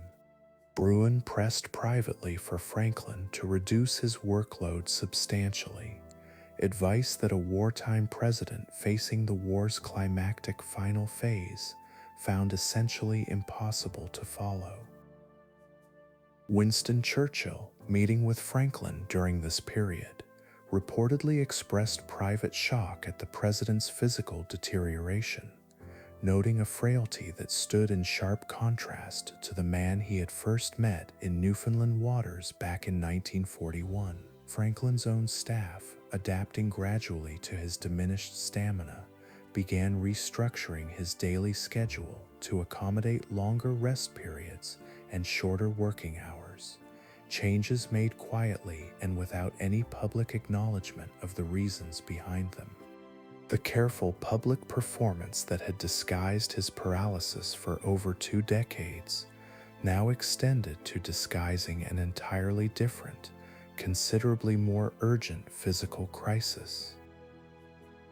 Despite this visible decline, Franklin remained mentally sharp and fully engaged with the war's strategic and diplomatic complexities throughout these final months, even as his physical capacity to sustain long working days continued eroding. Advisors who worked closely with him during this period generally agreed that his judgment and political instincts remained essentially undiminished, even as his stamina for the sustained effort those judgments required grew increasingly limited. The gap between a still capable mind and an increasingly failing body would define the final consequential chapter of Franklin's presidency, one that would require him to travel halfway across the world for a diplomatic conference his physicians privately doubted he had the strength to properly withstand.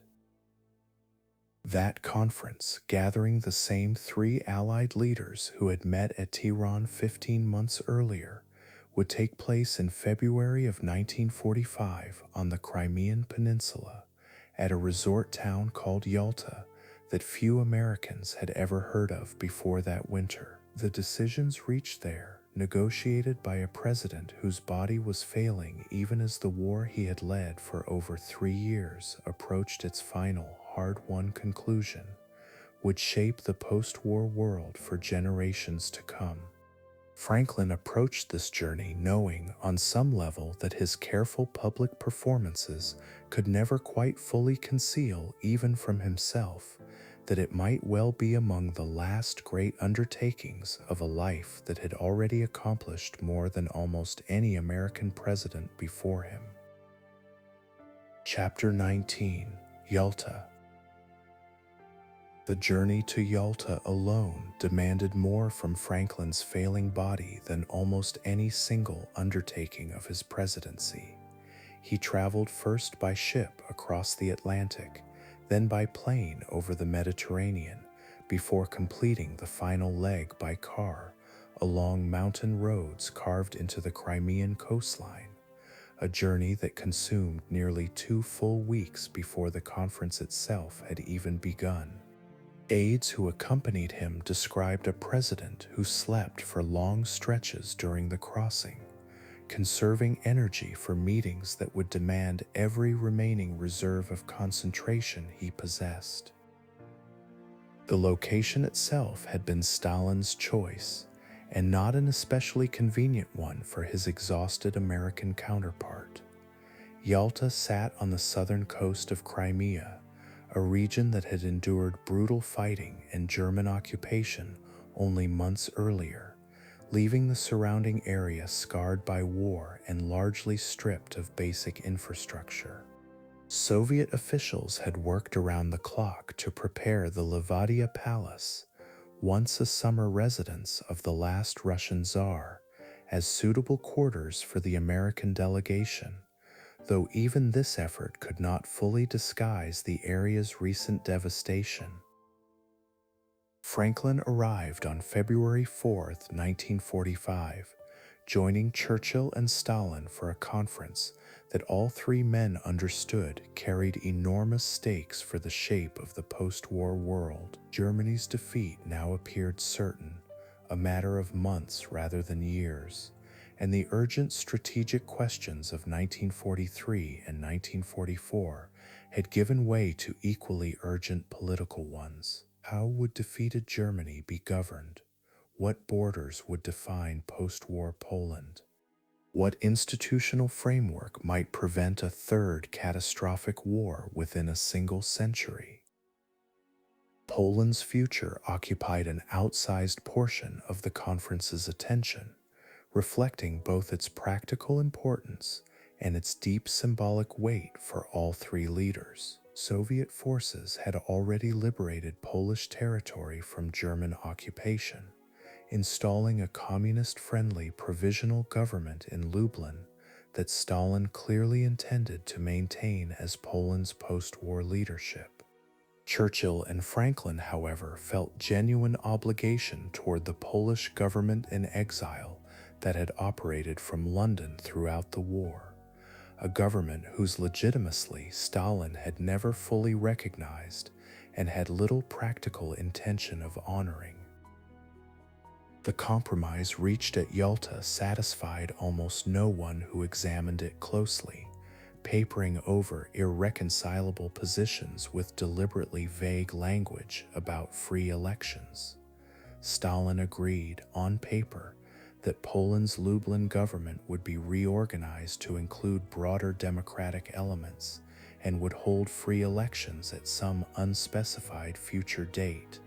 Franklin and Churchill accepted this vague commitment, aware even as they signed it that Soviet forces occupying Polish territory gave Stalin every practical advantage in determining what free elections might eventually mean in practice, or whether they would occur in any genuine sense at all. Germany's fate received somewhat clearer resolution, with the three leaders agreeing to divide the defeated nation into separate occupation zones controlled respectively by American, British, Soviet, and eventually French forces. Berlin itself, though situated deep within what would become the Soviet zone, would be similarly divided among the occupying powers, an arrangement that seemed administratively reasonable in February of 1945, but that would harden within just a few years into one of the Cold War's most dangerous flashpoints. The leaders also discussed reparations and denazification, though many specific details would remain unresolved, left for future conferences to settle. Franklin's most significant personal priority at Yalta centered on securing Soviet participation in the still ongoing war against Japan, a conflict American military planners expected to require a costly invasion of the Japanese home islands sometime in 1946. Soviet entry into the Pacific War, American commanders believed, could substantially reduce American casualties by drawing Japanese forces away from the Pacific theater and toward Soviet Siberia instead. Franklin pressed Stalin directly on this question, and Stalin agreed, in exchange for territorial concessions in Manchuria and the return of Russian territories lost to Japan decades earlier, to enter the Pacific War within roughly 3 months of Germany's eventual surrender. This agreement would later draw considerable historical criticism, particularly once the atomic bomb's development became public knowledge and revealed that Soviet participation in the Pacific War had turned out to be considerably less militarily necessary than Franklin's advisors had believed at the time. Franklin, however, negotiated at Yalta without any certainty that the Manhattan Project's weapon would actually function, or function in time to obviate the need for a massive conventional invasion. The concessions he offered Stalin reflected genuine military calculations made under real uncertainty. However unfavorably later hindsight would judge the bargain struck. The conference also produced substantial agreement on the framework for a new international organization intended to succeed the failed League of Nations, an institution that would eventually become the United Nations. Franklin had championed this project since early in the war, viewing it as an essential mechanism for preventing future global conflicts through collective security and diplomatic cooperation, rather than the kind of unilateral aggression that had produced 2 catastrophic world wars within a single generation. Stalin's agreement to Soviet participation, secured partly through concessions on voting procedures within the organization's Security Council, represented one of Yalta's genuinely durable achievements. Franklin's physical condition throughout the conference alarmed observers considerably more than the diplomatic proceedings themselves. Photographs taken at Yalta show a man visibly gaunt, his face drawn and hollow in ways that contrasted sharply with images from even a year earlier. Churchill's own physician present at the conference privately expressed serious concern about Franklin's apparent frailty, and even Stalin reportedly commented to aides on the American president's evident physical decline. Franklin nonetheless maintained, through sheer force of will and decades of practiced discipline, sufficient mental sharpness to engage substantively with the complex negotiations unfolding across the conference's week-long duration. Advisors who worked alongside him during the sessions generally credited his judgment as sound throughout, even as his stamina for sustained meetings grew visibly limited compared to earlier wartime conferences. He required more frequent rest periods than either Churchill or Stalin, and aides worked carefully to structure the schedule around his diminished physical capacity without drawing excessive attention to the accommodation.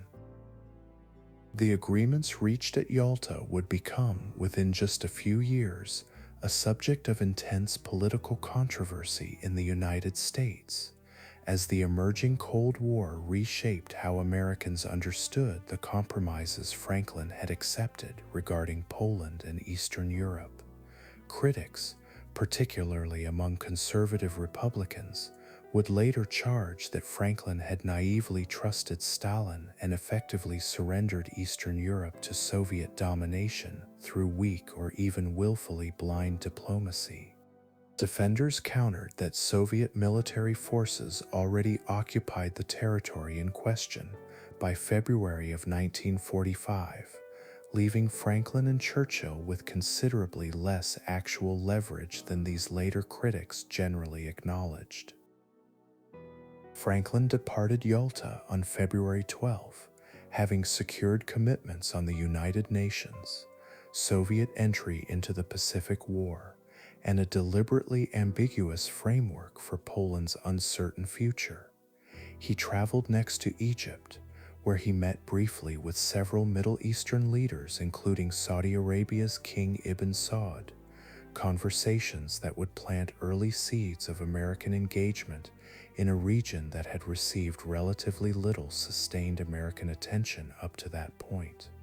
The meeting, conducted aboard an American warship in the Great Bitter Lake, addressed questions of oil, regional stability, and the emerging question of Jewish settlement in Palestine, issues that would occupy American foreign policy for decades to come. The journey home proved as physically taxing as the outbound trip had been, and Franklin arrived back in Washington in late February visibly exhausted, requiring weeks of recovery before resuming anything approaching his normal schedule. He addressed Congress on March 1 to report on the Yalta Conference, delivering the speech seated rather than standing at the podium.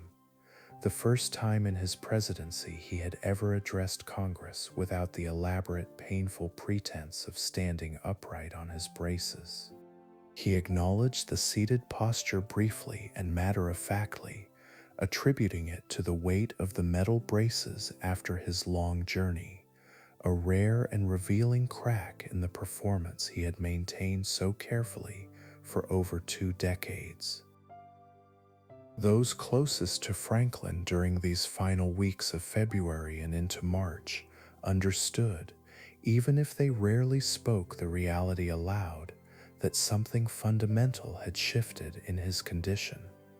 The controlled, calculated performances of vigor that had defined his public presentations since Campobello were becoming harder to sustain, not merely difficult, but at moments genuinely impossible given the state of his failing heart.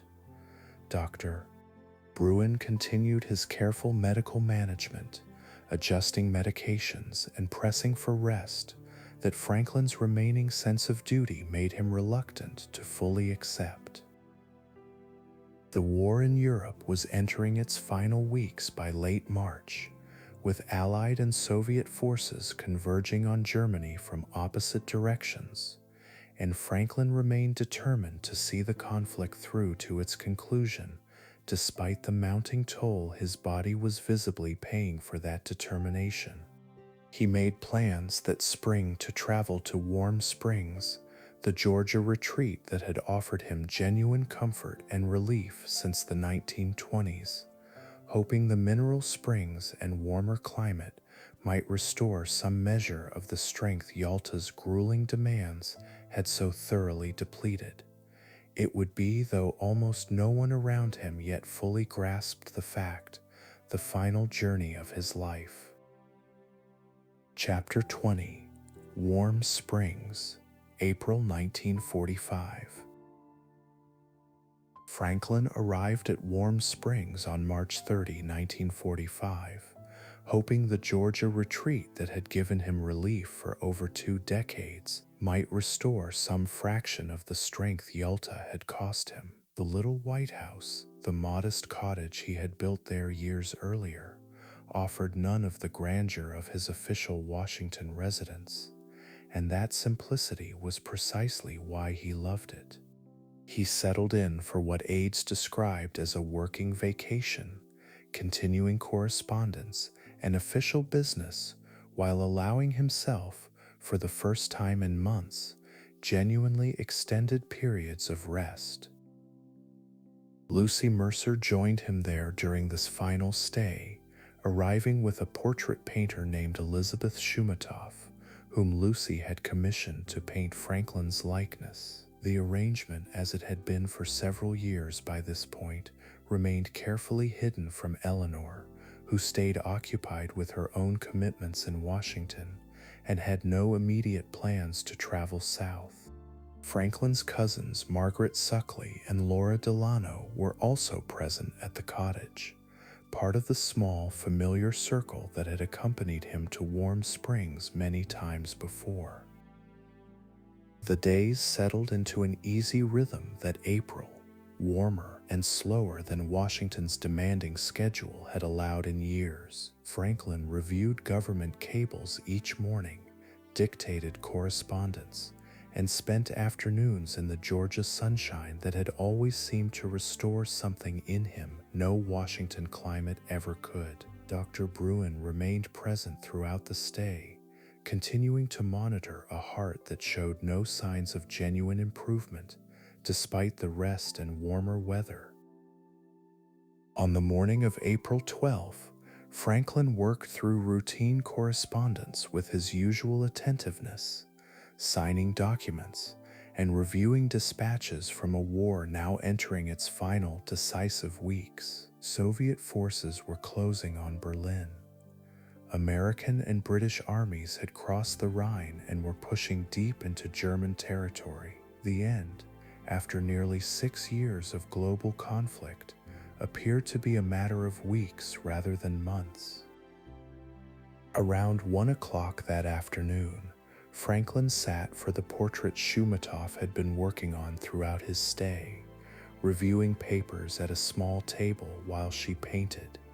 He complained suddenly of a severe headache, pressing his hand to the back of his neck in a gesture that Margaret Suckley, seated nearby, recognized immediately as different from his usual moments of fatigue. Within moments, Franklin slumped forward in his chair, unconscious, his body finally succumbing to the cardiovascular strain that had been building for over a year. Dr. Bruin was summoned immediately and diagnosed a massive cerebral hemorrhage, a catastrophic stroke that had struck with no meaningful warning beyond that single complaint of head pain. There was, given the medicine available in 1945 and the severity of the hemorrhage itself, essentially nothing Bruin or any other physician could have done to reverse what was already unfolding. Franklin never regained consciousness.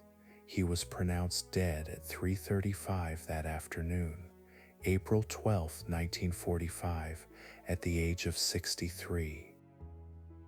News of the death spread through official channels with the particular urgency such moments demand, reaching Eleanor in Washington within the hour.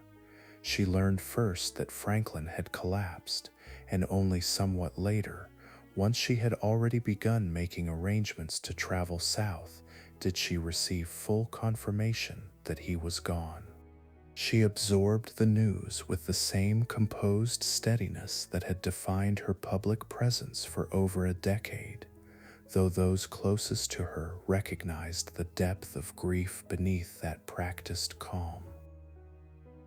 It was only in the hours immediately following, as arrangements were made and the household at Warm Springs began the difficult work of managing the immediate aftermath, that Eleanor learned Lucy Mercer had been present at the cottage that final week and had in fact been in the room when Franklin collapsed. The discovery arrived alongside her grief rather than displacing it, one more layer of a marriage whose complexities had never fully resolved even at its ending. Eleanor, whatever private pain the revelation caused her, managed the immediate practical demands of the moment with characteristic discipline, arranging Franklin's return to Washington and the funeral proceedings that would follow. Vice President Harry Truman, informed of Franklin's death that same afternoon, was summoned urgently to the White House, where Eleanor greeted him with words that would become famous in their own right. She told him simply that he was the one in trouble now, a characteristically understated acknowledgement of the enormous burden about to fall on a man who had met with Franklin only a handful of times during their brief months as running mate and vice president. Truman, by his own later account, felt genuinely unprepared for the responsibility now landing on him with almost no warning or substantive briefing on the war's most sensitive strategic secrets, including the still classified atomic weapons program. Franklin's body traveled north by train the following day, retracing in reverse a route he had crossed the country by rail so many times across 4 decades of public life. Crowds gathered along the tracks in town after town as the funeral train passed, many standing silently in the rain that fell across much of the route, a spontaneous outpouring of grief from a public that had known no other president for the entirety of an entire generation's adult memory. Soldiers, factory workers, farmers, and school children stood together at rail crossings, united in a moment of collective mourning that cut across the same political and regional divisions Franklin had spent his career navigating.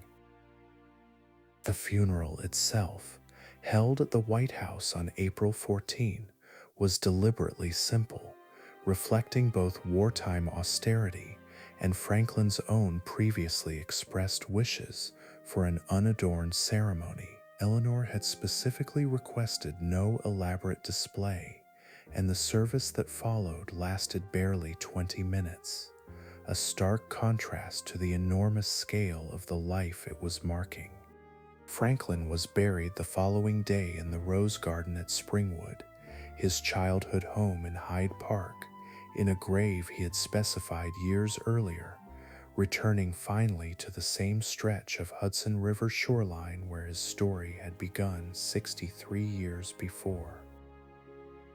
The war Franklin had led for 3.5 years continued without him, reaching its European conclusion less than a month later when Germany surrendered unconditionally on May 8, 1945, a victory Franklin had worked toward across the entire second half of his presidency, but did not live to witness. Japan would fight on for several more months, until atomic weapons Franklin had authorized but never saw used forced its surrender that August, ending a global conflict that had reshaped the world more thoroughly than any event in human history. Truman, thrust unexpectedly into the presidency, would spend his early months in office scrambling to understand decisions and secrets Franklin had kept close throughout the war's final decisive year.